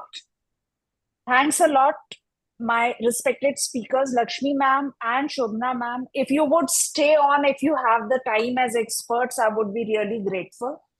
And somehow it's raining and there's a problem. Most of my panelists have not been able to join in. So requesting chairpersons, if you have this time, please stay on, because what our respected speakers have already spoken. We are just going to reiterate those things, how much we actually recall, how much we are going to apply. That is the only question that we are going to discuss in the panel. So may I have the CVs, please, so that we can just proceed with the panel. It will be rapid fire and we will finish on time at 7. Here also it has started raining and I'm working without electricity. Yeah, we move Next towards the slide. panel. Yeah, panel. Yeah. Next slide, please. I think it's Mr. Prajwal, right? I hope I got the name. Yeah. So our panelists are Dr. Ramesh Kumar R, who's the president of Hubli Society, Dr. Pradeep Dorle, secretary of Meerut Society. Dr. Pradeep has an emergency at home as could not join in, he informed previously. Dr. Annapurna Yalla ma'am, who's the past secretary of Rajamundri Society, who has kindly agreed to join this. Dr. Vasant Lakshmi Devi, president of Mandya Society. Dr. Sheila HL, secretary of Mandya Society. Dr. Sahana Nayak, secretary of Hubli Society. And Dr. Ekika Singh, president of Mau Obstetric Gynec Society. So, welcome, respected panelists. You can stop sharing. Pranjal, please stop sharing.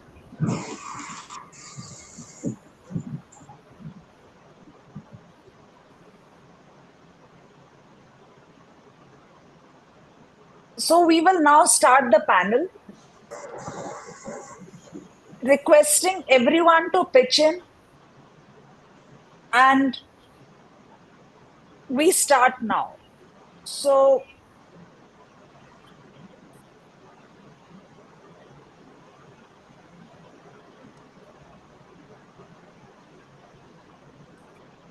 hello. Namaste, ma'am. Thank you, ma'am. Thank you. SearchLite चल रहा है, मैं आपको 2 minute बाद.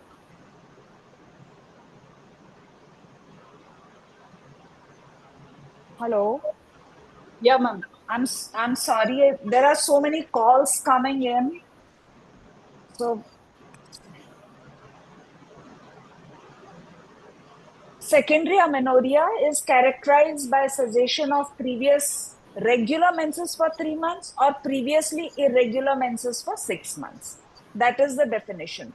And our speakers have actually told us what we are going to do. All this has been covered very clearly. So now we start with this first case.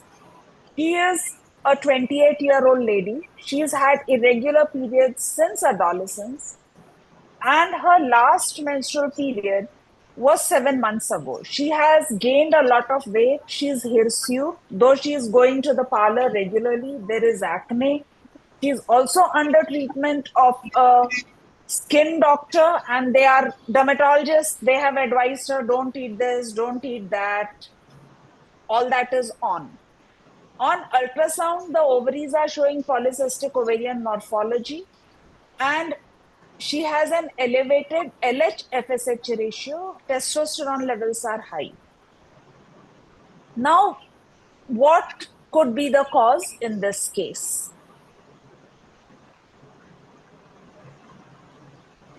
Yes, Dr. Annapurna ma'am. Annapurna ma'am. Okay, this is good evening, madam. Thank you so much for having me here. Thank you, Sujay also for calling me. So this is a clear-cut case of PCOS. We see like these days 3 to 4 people in at least in South India we see a lot of PCOS and PCOM also. Most of them have a scan done. They have the PCO morphology. So this is a clear-cut case of that. Most of them know it before coming to the hospital. Also, I have a PCO. I have PCO that keeps me. So for this lady, I just wanted to know whether she is married or not, and what are her concerns right now. Before she's not married. She's not married. Okay. So first of all, I would like to coming to management. Before management, she has done a LH FSH ratio and has high testosterone. I would like to do a TSH before. If the TSH is normal, then I would definitely ask her to see to reduce her weight. Lifestyle modification is the cornerstone for any treatment of PCOS because it is the Ma'am, lifelong. may I interrupt for a minute? Yes, ma'am. Ma'am, what is the difference between a PCOM and a PCOS? No, PCOM is just a part of PCOS. PCOM is morphology seen in ultrasound, wherein we have more than 12 follicles in one or both ovaries, and if the ovarian volume is more than 10 ml, then we call it as a PCOM. Whereas PCOS is a spectrum wherein we either have hyperandrogenism, oligo or anovulation, and plus or minus PCO morphology on ultrasound. So, Ma'am, this patient is 28 years old. yes, ma'am. Okay, supposing she were 18 years old, It's, even if she were 18-year-old, the cornerstone of any PCOS is lifestyle management. Then comes the other kind of treatment. And because she has hirsutism and acne, before going ahead and before thinking she is only PCOS, I would like to do 17 alpha hydroxyprogesterone levels also to rule out the adult onset congenital adrenal hyperplasia syndrome. That is one thing which I wanted to add in yes, this. ma'am. Ma'am, but you know what? The reason I asked 18 years is Usually in the because adolescent, you don't consider in the ovarian. adolescence, you do not label PCOS. So, Yes. as you have said, that so many patients will come, they will say, we have PCO, we have PCO. But many a time it is not PCO. They are young ovaries, they had a couple of delayed periods, they got a scan done, and now that PCOS is riding on their heads. Correct. So, I think we need to, this 28 years is fine, but in adolescence we need to disillusion them that this cannot be PCOS. You just don't label yourself. Yeah, it is Here just this is clear cut. yes. Here it is clear cut. So you want her to lose weight. Lose weight, have She a good is lifestyle. doing PG in your department, right? So she doesn't have so much time to spare. She eats what she can. And, you know, any kind of care for her is not very much possible. So now what are you going to do for her? As always, even I am myself, I'm a PCO candidate, so in high stress environment, it is difficult to tell patients, but that we have to take time for ourselves. We have to steal time and get it done. Yeah, so I Apart from think, that, you first, know, that yes, is the apart from most important thing, that we need to tell patients that you have to take time out for yourself. But it's really tough. These IT kids, even the medical students, dentistry students, nobody has time. And if they have time, they want to go out and eat some junk. So, do you think yes, you are going to give her hormonal treatment here? definitely yes, ma'am, because she has high testosterone levels and hirsutism and acne. Anti-androgens will do good for her. Uh, so So, maybe what anti-androgen would you like to give? You want to give cyproterone acetate?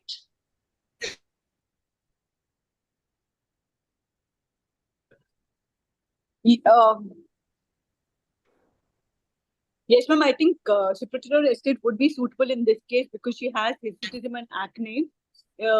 These OCPs will and benefit her. cyclophenol acetate that will do regularize his. Ma'am, for how long do you want to give Yes. cyproterone acetate? How many days? Madam, in my practice, I usually give it 3 to 6 months, and then in the meanwhile, I would ask her to reduce some weight, do some really intense weight reduction program, and then wait for some time, stop the OCPs, and then restart again if as per need. And for the terminal hair and all, she can go to a dermatologist and get it treated. Yeah, so as Because Dr. Shobna ma'am had been telling us that you give her metformin yes, or you give her dechiroinositol and myoinositol. So do you yes, like to give that combination? And do you yes, give that alone or you give it with OCP? Madam, for this girl, I think Maya inositol will do very good in correct dosages. Madam was insisting on the dosage because it's really costly, and the patients do take it just for 10 days, 15 days, and they think it is not working because they need over the night. They need a regularization of cycles, and then they can't. Most of them, the people who come to me, can't afford for a long run. But if they are able to take at least for 6 months and all, it will make a good. A good additive value to the hormonal milieu, I think. So, Ma'am, my question here, Shobna ma'am, are you there? Shobna ma'am is not there. Lakshmi ma'am, are you there? I'm here. You know what? I'm here. Yeah, ma'am, I would like to ask you whether we give OC pill with metformin, with myoinositol, or we take them separately. All right. At the same time means not at the 3 months of this, 3 months of that. Is that how you want to give it, or you want to give it all together? If the sugars are not elevated, I don't use metformin in PCOS at all. Because the weight reduction that you achieve with this is very marginal. We know that even with patients on with diabetes, that you might get about a 2 kilo weight loss in some, and you don't get more than that in many. So if I'm giving it for the regularization of menstruation, I think the OC pills will do the trick. I would add a metformin if she has any evidence of insulin resistance like acanthosis. So the clinical examination is extremely important. If she has acanthosis nigricans, if she has skin tags, if she has a very strong family history, and even if her sugars are marginally elevated, even 100 fasting sugar, I will give her metformin, because that will take care of a metabolic syndrome and prevent onset of diabetes later. And I'm doing that here for that purpose rather than the menstrual irregularity or whatever. And coming to and I don't use my Onostor. No, I don't use sorry, I think I'm an old timer, and I'm quite happy using the hormones for these. And when it comes to using anti-androgens, I know you didn't ask me that question, but I'm just itching to say it. Yeah, I would score the hirsutism, and if it is forms and it falls under, say, less than 8, mild hirsutism, the combination pill will take care of the hirsutism. If the hirsutism is moderate, Madam, but this sorry, yes. Sorry, ma'am. Sorry, I think you want to say. Madam, please go ahead. Sorry, this lady has high testosterone levels. That is the reason why I thought anti-androgens will do her good. And again, depends on how high is high. We don't actually know the values. And if you can, in fact, if the hirsutism is more, I mean, if you feel that it requires particular attention, yes, and you can use cyproterone. And finasteride works very well for acne and hirsutism, especially if the hirsutism is moderate or even more than that. So I just wanted we can give cyproterone. Ma'am, how long would you give it? Yeah, the duration, ma'am. For a minimum of 1 to 2 years till the hirsutism actually, it takes 4 to 6 months to show any effect. So there's no point in giving it for any length then, because the entire hair cycle takes a long time. And so for any effect to manifest, it's going to take about 3 to 4 months. And you need to give it for a year. I have given it for 2, even 5 years for people with very severe acne and hirsutism, which was, bothering them. And then you can, of course, discontinue subsequently. Ma'am, but if it's only for menstrual irregularities, how long would you want to give it, ma'am? Sorry? Ma'am, if it's only for irregular menses, how long would you want to give it without any hirsutism or acne? The duration, If ma'am. it is only irregular cycles, the combination, I would give combination pills, certainly for a period of 6 months to begin with, and I would stop and see. If she continues to have the same kind of irregularity, I switch to progesterone alone, given once in 2 months. Once in 60 days. I mean, I tell them, you wait for 50 days. If a period don't come, take it for 10 days or even a week. What I tell them is first to 10th of alternate months, and they manage their cycles. And of course, weight reduction and the other things along with that. Takes a long time to work it out. I have a lot of adolescents with irregular cycles, PCOS on ultrasound scan. I mean, whatever. I don't do the other investigations unless they're really warranted. And I just keep them on progesterone alternate months after initial regularization. Till, of course, they are ready to get married and have children. Yeah. None of them are going to go away from you in 2 months' time. They are stuck with you. You are stuck with them. And that is it. Yes. Sure, ma'am. Thank you, ma'am. Thank you. I think, this is going to be an extension to your lecture because we are also eager to hear from you. Dr. Annapurna is there. Me and Sujya and all others are just listening in what you're going to say. So, ma'am, here's another patient. She is 24 years old. She is a competitive long distance runner. LMP was 9 months ago. She has a BMI of 17 and has suffered a stress fracture. She's fatigued. Low LH and FSH, low estradiol. And the MRI of her brain is normal. So what are you going to do for this patient? This is hypothalamic amenorrhea. Dr. Annapurna, you and me are stuck. So you only have to answer. No, we have Dr. Pradeep Ganiga sir with us. We can. He's the chairperson. Pradeep sir is ready to answer. Would he? You can ask him, ma'am, or Annapurna, ma'am, you can take the question. Okay, ma'am. Again, this is really very, heart melting situation. She's a young girl with a competitive runner, but having stress fractures with low BMI, it is really bad for her. So if she can take a break from her whatever training and all, she can take a break and have a good diet, a balanced diet, and train her muscles according to her schedule. And if she's definitely with the competitive she's a competitive long distance runner, she might be having a lot of psychological stress as well. So her stress could be managed with a psychologist, and she should have a holistic plan charted out for her. And we have to see other hormonal deficiencies also, since the MRI is of the brain is normal. Other hormones also should be seen, and she has to take a break from her career till she regains her normal health, I guess. She has come to you after she got a stress fracture. So now Yes. she is not able to run at all. And she is even more stressed about it, I know. So now, in that case, do you think you need the help of a psychiatrist or a counselor at least, or you want to do it yourself?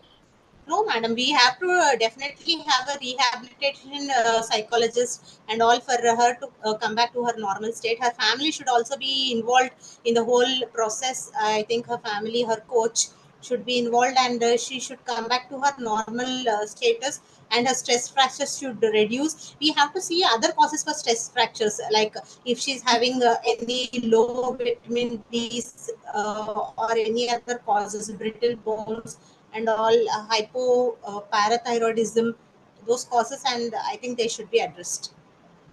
Yeah. So she needs an orthopedic consultation. She needs a psychologist consultation. And then we need to look after her amenorrhea. Yes, Lakshmi ma'am, would you like to add? Yes. Yes, ma'am. These patients are very difficult to manage because they don't listen to you, and they are used to not eating, and there is definitely a psychiatric, psychological element to this whole process. It's not just the fact that she was a competitive runner. So you certainly need a psychiatric consultation. I agree with you. She needs a bone mineral density done, and to see why she had a stress fracture, how thin the bones are, and irrespective of whether whatever else there is, that needs to be addressed. She needs to have a calcium phosphorus levels done. Parathormone, I agree with Dr. Annapurna, and we need to address that and see whether she needs replacement of calcium, vitamin D, and bisphosphonate, whatever else that she requires at this point in time. And of course, amenorrhea is basically managed by, like everybody said, improving nutrition, lot of psychotherapy. Takes time, and it's really difficult. Ma'am, when FSH and LH are low, are we going to keep her on estrogen and progesterone? What are we Yes. actually going to give her? Yes, we need to give Cyclical her estrogen and progesterone. absolutely. This is a Because see, hypo. bisphosphonates are not given as long as the patient has not attained menopause. You cannot give that. So Yeah. in that case, how are we going to look after her bones? No, we told if the fracture and the bone mineral density are so low, I think you need definitely calcium vitamin D. At this point in time, the estrogen progesterone is actually the best treatment for the bone loss of bone mineral density is a combination with estrogen. Nothing equals that when it comes to bone loss, and therefore in a hypo that is hypothalamic hypopituitarism.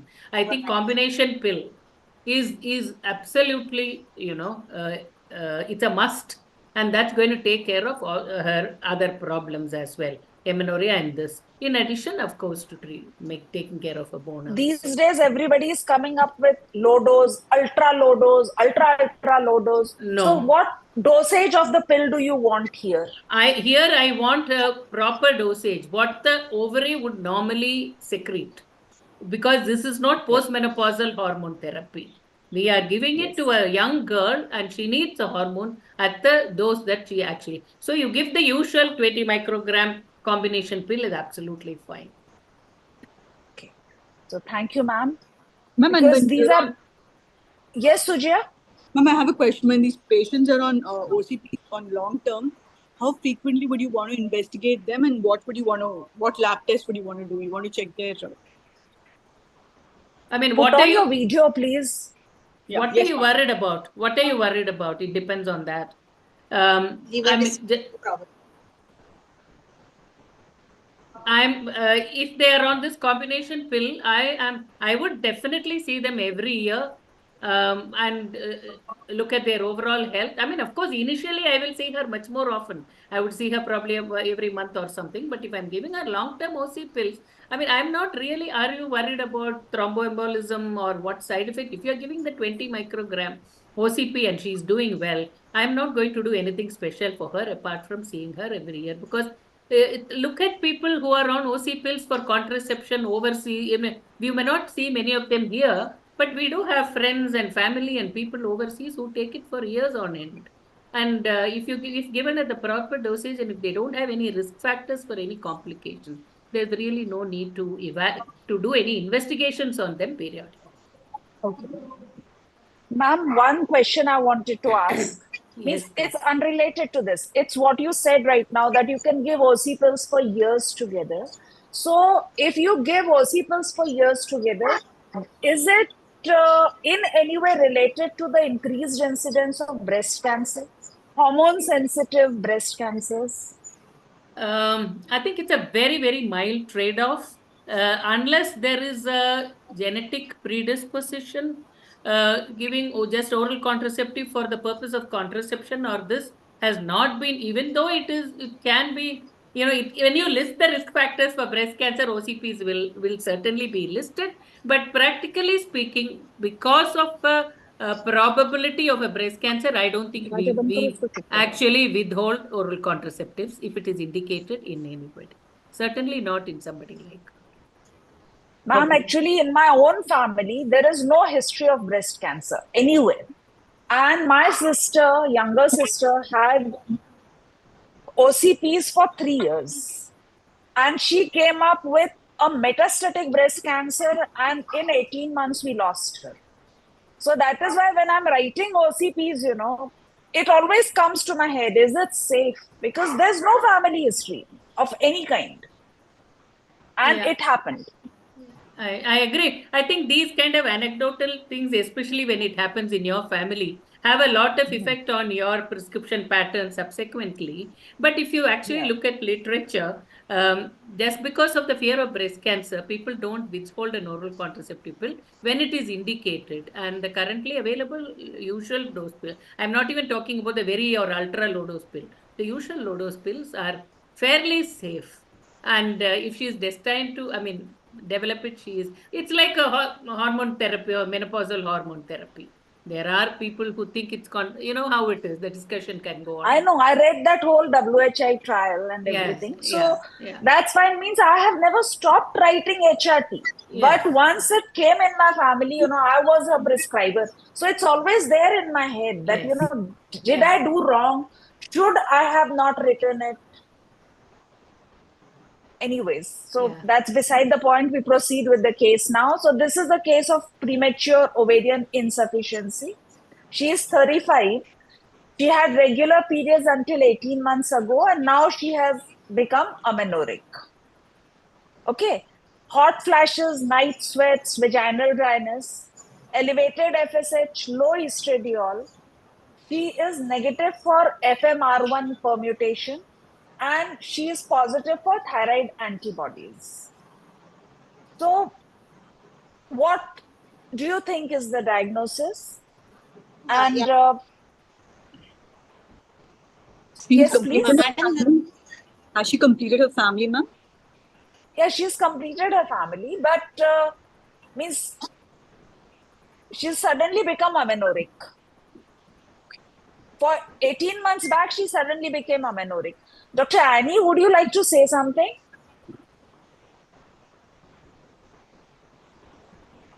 Madam, how is the endometrium like? Endometrium. It's a thin endometrium. 3 mm endometrium. Okay. I think it is a case of premature. Can I speak? Am I audible?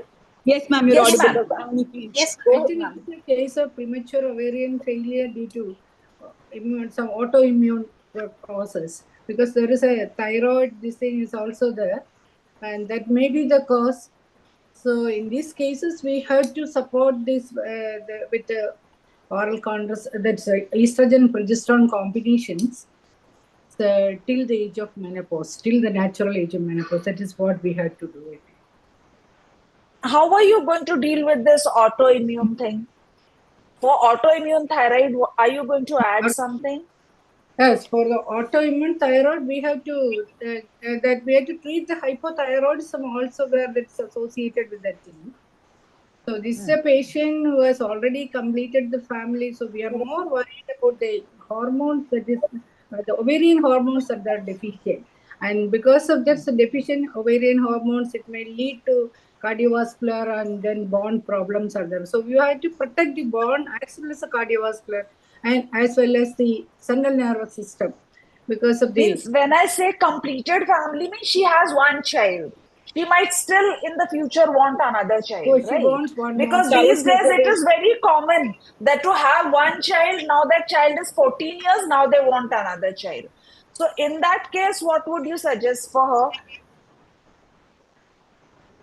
That's a question. So I think initially we had to protect this by her hormonal deficiency. That's the thing. By estrogens as well as the thyroid problem. Okay. So that has to be dealt with initially, and then only we can think of having another child or not. So for that, pardon? No, please go ahead. So for that, I think it is for the ovarian part. I think the conjugated estrogens, and then even now that they are suggesting micronized progesterone also. Along with estrogen, we can give some 10-day treatment of micronized progesterone so that her ovarian insufficiency can be dealt with. Then regarding that's infertility, secondary infertility. I think Madam can answer. Let me hear the Madam's opinion about this. All right. The positive thyroid antibodies need not be treated if the thyroid function tests are normal. So she needs to have a thyroid free T4 and TSH. And if they are within normal limits, at this point in time, she doesn't require treatment, but she needs to be on follow-up. TFT, TSH, free T4 and TSH being done almost every year. She also needs to be evaluated for diabetes because these women tend to have polyglandular failure, which includes diabetes as well. If the sugars are become abnormal, they need to be continuously evaluated as in almost every year. Now, she is gone into a menopause, has elevated FSH. She needs hormone therapy. There's no doubt about it. You could give the 17-beta estradiol come dydrogesterone or micronase progesterone combination, which is now considered to be the best and safest for the breast and to avoid other complications. If the patient cannot afford it, we are in India. Therefore, we still continue to give combination pill with the low dose, that is 20 micrograms or even less. And that will do the trick. And of course, since you're going to give her till the age of 50, if you start at 35, 15 years, when I say long-term oral contraceptive, we are talking about 3 years to 5 years. We are not talking about 15 years. When you talk about 15 years, I think you have to keep in mind the fact that you have to keep following her up and switch to the combination of menopausal hormone therapy whenever it is possible. But if they cannot afford it, I have personally kept patients on the commercially available combination pill because this is all that she can afford. If the woman wants another child, we have to counsel her and tell her that it's extremely difficult. There is a possibility you can, after giving this for a period of a year or two, people have stopped and tried inducing ovulation in the hope that there is a rebound response, but by and large, no. People even do a laparoscopy to see if there are some oocytes available and whether they can do assisted conception, but the results have never been very encouraging. That is what I would say. So what I got from your answer was, ma'am, if there is one autoimmune disease, be aware that there could be more. You have to look for them. You have to manage them. Don't treat a report, treat the patient. So if her antibody is positive but thyroid is normal, don't treat it. And for fertility, a real counseling has to be done, and we are not to be afraid of long-term treatment. Now, this is a simple case, and it was very well answered, but just to remind ourselves, let's go through it. So she's a 32-year-old. She had regular periods till 12 months ago. Now she's become amenorrheic. She has galactorrhea, she has headache, she has visual disturbances as well. In her hormonal profile, everything is normal except elevated prolactin levels, which are around 300. MRI shows a 5 mm pituitary microadenoma. So what are you going to do? When do you think you want to send her for surgery? When do you think you're going to treat her on medicine? And how often are you going to follow her? These are the basic 3 questions. Shall I answer, madam? Yes, so ma'am. she has a small microadenoma of the pituitary. So, first line would be medical management. And before that, we have to see if she has any defects, like any vision defects or any problems of the CNS. If she doesn't have any, we can go for medical management. See, she has headaches and visual disturbances. She does have headache and visual, but however, we have to map how much, what is the headache, what is the area of visual disturbances, and probably we can give a time of medical management till her prolactin level decreases, probably a month or so. Then if it doesn't decrease, her symptoms doesn't decrease, usually they do decrease, probably we can follow up with her MRI to see if any other tumors are there, new tumors are there. And then if she is not symptomatically relieved, probably we have to send her to a neurosurgeon. Yeah, so you want to repeat her prolactin and MRI after 1 month? If she is symptomatically subsided, madam, we need not do it. If she is having persistent symptoms, probably we need to check it again. And prolactin Lakshmi, levels ma'am, back to you. Prolactin levels also, we need to see that when they have taken, is she on any other medication which will increase her prolactin levels. Here it is, we can see a cause for her increased prolactin levels. However, we have to keep that also in mind if she is on any other drugs which has effect on her. One drug that is very notorious for increasing prolactin levels is Rezo D, Omaze D, these kind of things. Long-term use increases the prolactin levels very much. So, Yes. yes, Lakshmi ma'am? Yeah, yes, I agree with the medication, the history of medications, but here she seems to have a microadenoma on an MRI. So even if she has, I mean, they have certainly prolactinemia inducing drug should be stopped. 5 millimeter microadenoma usually responds to medical therapy. Surgery for prolactinoma now is extremely rare. There was a time when we were operating on a whole lot, I mean, a lot of them, including, the transsphenoidal surgery, etc. But now microadenomas are all, and even small size macros are managed on cabergoline. It's a wonder drug. It really brings down the prolactin level. All their other symptoms will subside in no time. You need to check the prolactin levels only 3 months later. And if the symptoms persist or you really want to know, you can repeat an MRI. I doubt whether actually any of this is going to be required. Once she starts responding, the cabergoline should be continued for even 2 years, 3 years. Patients do very well on it, very minimal side effects. And once everything has come to normal, you could perhaps discontinue. People require it long term till the tumor totally subsides and disappears. Yeah. Okay, so the earliest that we examine is after 3 months. Yes. And keep her on long-term follow-up at least for 3 years, at least. And then we Yes. have to keep her on follow-up that you need to come back. Yes. Many of them, And yearly. These tumors disappear and they do not come back. But of course, you just need to remember it and tell them to come and see you every year or something like that. Should be. Okay. So when do you want her to have a repeat MRI, ma'am? I actually may not do one. Or if the patient and everybody is very anxious, I won't do it earlier than 6 months. It's not going to disappear till before that. I mean, the 1 millimeter No, point. once it has disappeared. We don't do it unless the patient becomes symptomatic. If she has galactoria, if she has a problem, we will do it. Otherwise, no. Okay. Okay. We needed these clear guidelines for follow-up because galactoria keeps popping up. Even post-menopausal women, they'll just come up with suddenly some galactoria. So very clear guidelines are needed here. So we come to the last case now. This is a 30-year-old. She had a DNC for miscarriage 18 months ago and she has had no period since then. There is cyclical pelvic pain, but there is no bleeding. On ultrasound, you see, gaps in the lining.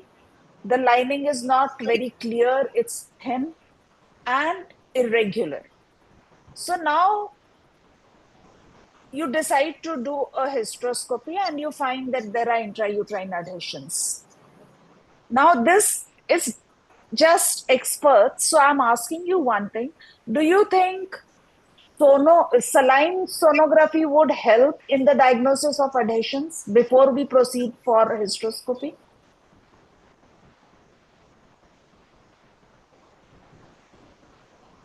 Madam, SIS usually helps us in knowing the extent of the disease, probably planning if we need a single setting, double setting, probably referring her to a So you surgeon. would do a saline sonography, right? Saline infusion sonography. That would, before a regular sonography and then a saline infusion sonography, and then you would proceed for a hysteroscopy. You will receive additional information about the tubal patency also, considering she has plans of conceiving in future too. Okay. So now I'm asking you a basic, simple thing that once your hysteroscopy is done, your adhesions are all cut away. What are you going to do for her? You're going to keep her on estrogen. In the olden days, it was said you put in a loop, yes, right? perfect. Now we don't get a loop at all. So do you think of putting in anything else, or what are your plans basically? Madam, How are you going to manage this case after? If it is type 1 or type 2 adhesions, madam, no need to put any intrauterine device. No, means you have cut away. They were dense adhesions. You cut them away. Now what are you going to do? I personally do is put in a pediatric folies inside, give her high dose estrogens for 3 months and all, 3 months or so. But the folies will stay inside for 3 months. No. For 7 days, I put folies, madam. It comes out. It doesn't stay in. I put in for 7 days, give high dose of estrogen, and then for 21 days, added with it last 10 days progestins. Repeat it like that for 3 months, and at the end of 3 months, do an ultrasound to see the endometrial thickness. Here, she's having cyclic pelvic pain, but there is no bleeding. So her hormonal status should be normal, right? Her hormonal status should be normal. So are you going to check her hormonal status and then give her estrogen, progesterone? Yes? Madam, here estrogen is being given to promote the endometrial growth, madam. Yes. Prevent the band. Prevent the reformation. Yeah, formation of bands. That's the logic for the estrogen. Okay, so estrogen regardless of her regular menstruation. Now, this patient long term, are you going to search for endometriosis if she comes back to you with pelvic pain and everything? Madam, here the cause, if it is DNC induced adhesions or endometritis induced adhesions, as indicated in this case. She wasn't having any bleeding, right? She was having cyclic pain, but there was no bleeding. So is her long-term follow-up going to include our awareness for endometriosis? Definitely. Can I add something? Yes, ma'am. Yes, ma'am. Please. Because you are releasing the intrauterine adhesions, and after that you have asked whether we are going to put anything. Why can't we put a marina inside that, and that will help you in prevention of adhesions and as well as a hormonal status? Ma'am, Mirena is progesterone. Yes, progesterone. Okay. Yes. And anyway, prevention of adhesions, if you are putting that marina. Previously, we used to put Lippis loop inside after this adhesion release. Instead of that, yeah, Lippis loop is fine. That is in it. That definitely. But for some time, can we use that? That is my question. So that question again has to be answered by our expert. Lakshmi ma'am, last question for you, please. We are all here learning from you. Yeah, no, we're all depending on you. I am not going to be the expert on this, most certainly. I have used intrauterine contraceptives in the past, and I don't really know whether that is what helped the patient resume menstruation, and I patted myself on the back. Okay, that is what has basically happened. I have not used Mirena for this purpose. I don't see why not, as a matter of discussion with Dr. Annie. I mean, because Dr. Annie has brought it up. Yes, you are giving her oral estrogen, and then if you put in a progesterone pairing, it will just act like an estrogen, a little better than an oral estrogen. And the endometrial proliferation might continue. I don't have an answer to it because I have not used it. And I don't think there are any studies, and therefore nothing prevents us from trying it. If you have used copper-bearing IUCDs, I don't see why you can't use a Mirena. If you are... Sorry. Yes, doctor. Can I counteract? Because we put in Mirena to decrease the endometrial growth. Now here we are want to improve the endometrium. So why do we put in a Mirena? Costly No. The thing is, you put in a Mirena and give her estrogen definitely. If you don't give her, then it's a different matter. When you put in a Mirena for contraception, you're not going to give her. I don't know. I'm just talking aloud. There are no trials. And therefore, I cannot give you a final answer on that. Dr. Annie was thinking aloud, so I'm also thinking aloud. Now, you do not... Madam, that is because even hormone replacement therapy, we are suggesting Mirena along with estrogen.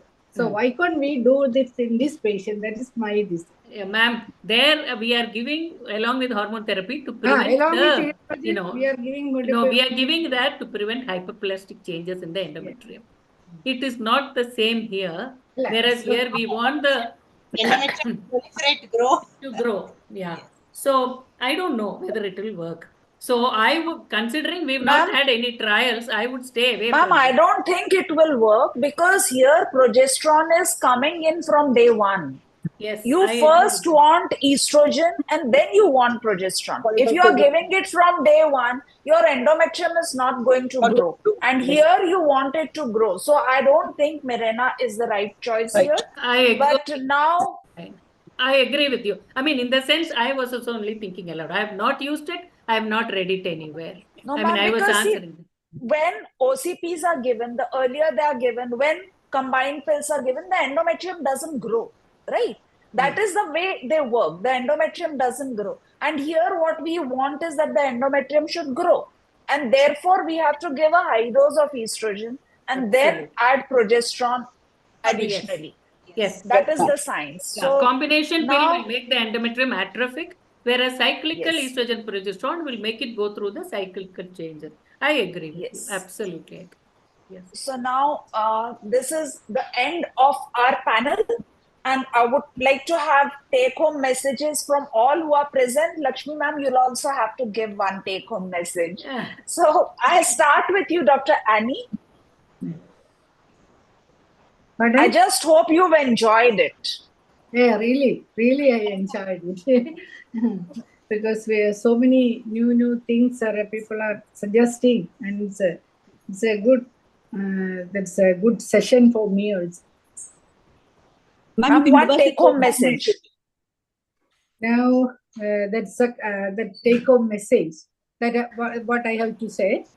Yes, ma'am. Yes, ma'am. So that means secondary amenorrhea is one of the commonest problems.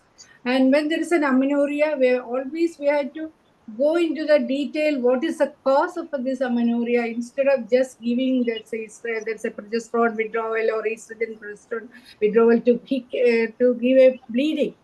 So we have to find out what is the cause. That is the thing, and then only treat it. That is one thing what I should. And another thing is about the prolactinomas that we have to think, and this and how frequently we have to check it. And because in most of the cases, this hyperprolactinemia can be dealt with medical treatment, and so the treatment and then follow-up is only after 3 months with a prolactin checkup, and if it is not reverting, even then only we have to think of other modalities of treatment. So most of the cases will respond to this cabergoline or something, medical treatment. That is another point. And then what else? Thank you, ma'am. Annapurna, ma'am, 1 point from you. And then we can come back to you, Dr. Annie, if you think of something. Dr. Annapurna, ma'am. Thank you so much, madam. One point which I want to put it across everybody who's listening in the audience is to look for other autoimmune diseases. When one woman is having a premature ovarian failure, probably look for a Turner's mosaics because they have other specs. We have to check for that if we are suspecting autoimmune cause of premature ovarian failure. And thanks once again for having me here, Asha madam and Sujay. Thank you. Lakshmi ma'am, there's one question in the audience. The audience has asked that there is a patient who was put on medroxyprogesterone for a year. Now, she has stopped that and she has secondary amenorrhea for 1 year now. After the last injection, it's already 15 months and she's still not getting her periods. What can be done? This amenorrhea following medroxyprogesterone and things is fairly common, even though we keep saying that they will resume menstruation immediately after. Takes about 3 to 4 months for a regular menstruation to set in. But if the amenorrhea continues for a whole year, it is certainly not, or at least let me say, most probably is not because of the medroxyprogesterone acetate. We need to evaluate her, do her hormonal profile, and decide on what the condition is. Is there a hypo that she has developed? Is there an ovarian failure she has developed? Whatever it is, it's not because, please do not think that it is because of the medroxyprogesterone. I think we Dr. need to look at Renuka other Devi conditions. Prabhakar has asked, this is Dr. Renuka Devi Prabhakar. She has asked this question. So, your answer is to evaluate. Don't think it is Yes. related to DMPA. Yes. Evaluate as a fresh case. Absolutely. Yes. Yes. Okay. And if She you're has asked another question Yes. that when do you want to start metformin? Only after confirming insulin resistance, and how are you going to confirm insulin No, resistance? I don't do insulin levels at all. It is an expensive investigation and an unnecessary investigation. If the sugars are, if she has got resistance clinically by way of acanthosis, skin tags, and if she has got even a marginally elevated fasting or postprandial sugar, I will start on insulin, not otherwise. Okay. Okay. So I hope, Dr. Renuka, your questions are answered. And my take-home Sujya? message. Do you want Yes, me to? ma'am. Yes. Okay. My take-home message is what I keep on insisting. History and physical examination on every patient. 80% of the time you have got a diagnosis. By the time you have asked her what led to it, what exactly did you have PPH, did you have this, do you have galactoria? You know, the usual stuff on history, drugs especially, and thorough physical examination. You know that if you just do an FSH, LH, prolactin or TSH, you can actually choose which one of these you want and you will have an answer. You will only have 5% of your patients who actually keep, make you think much more and wonder. And for them, you probably will need further evaluation and rack your brains. But otherwise, for the general practicing junior obstetricians, my message is proper history, clinical examination. That's it, including Ma'am, BMI. when would you advise a genetic test on the patient? Not unless she has a premature ovarian failure with the polyglandular, or even otherwise, premature ovarian failure, insufficiency, especially with polyglandular, definitely you do a genetic testing. Otherwise, it is really not required. No. Okay. Okay. Sujya? Ma'am, I was going to repeat the same point. BMI is very important, as ma'am said, and also your basic battery of tests of FSH, LH, TSH, and prolactin will actually give you a probable diagnosis. Half your job is done with those basic investigations, so that you can get a probable diagnosis of the secondary amenorrhea before going into bigger investigations. What I learned today is that microadenomas disappear. So, definitely that do. is something that I learned. And I'm really grateful for that, because patients will have a 3 mm, 2 mm reported and they are at you. Brain tumor ho gaya. We've got a brain tumor. So, that counseling takes up more time. And if you've heard it on authority, you have more strength to convince the patient. Yes, Sujya? Yes, true, ma'am. Ma'am, before we end, I would personally like to thank Dr. Annapurna for joining in as a panelist at this institute, and she's been the saving grace for today's panel discussion. So thank you so much, Dr. Annapurna. And it was a pleasure having Dr. Annie Suman with us, who's continued to stay on. And most importantly, Dr. Lakshmi ma'am, who's been the expert on today's panel. So thank you, one and all. It was a very informative panel. And I hope everyone who's watching has benefited from this. Last but not the least, requesting a nomination appeal for Dr. Asha Jain. She's standing for food, drug, and medico-surgical equipment. So kindly nominate ma'am from your societies. Thank you all. Thank you. Thank you so much. Lakshmi ma'am, it's been an honor and a pleasure having you here. I hope I can disturb you some other time as well. Sure, anytime. Anytime. Thank you, ma'am. Thank you so much. Thank you, Dr. Annie. Thank you, Dr. Annapurna. Thank you, Sujya. And thank you, Corona Remedies. Thank you, all delegates who have logged in and really made the effort worthwhile. We meet next week with late IUGR, with a very expert speaker and questions that will help you remember what you learn. So thank you. Thank you so much. With this, we come to the end of the session. Requesting Pranjal, would you please end the session, please? So nice to meet you, Lakshmi madam. It's an honor. Pleasure. It really Same is. here, Pleasure. same here, Thank you. Thank you. Annie madam, you too. So nice to discuss with you all. Bye, ma'am. Bye. Bye. Bye, Bye. everybody. Bye. And Puna ma'am, thank you. Thank you, madam. Thank you, Asha, madam. Thank you so much. Bye, Sujay.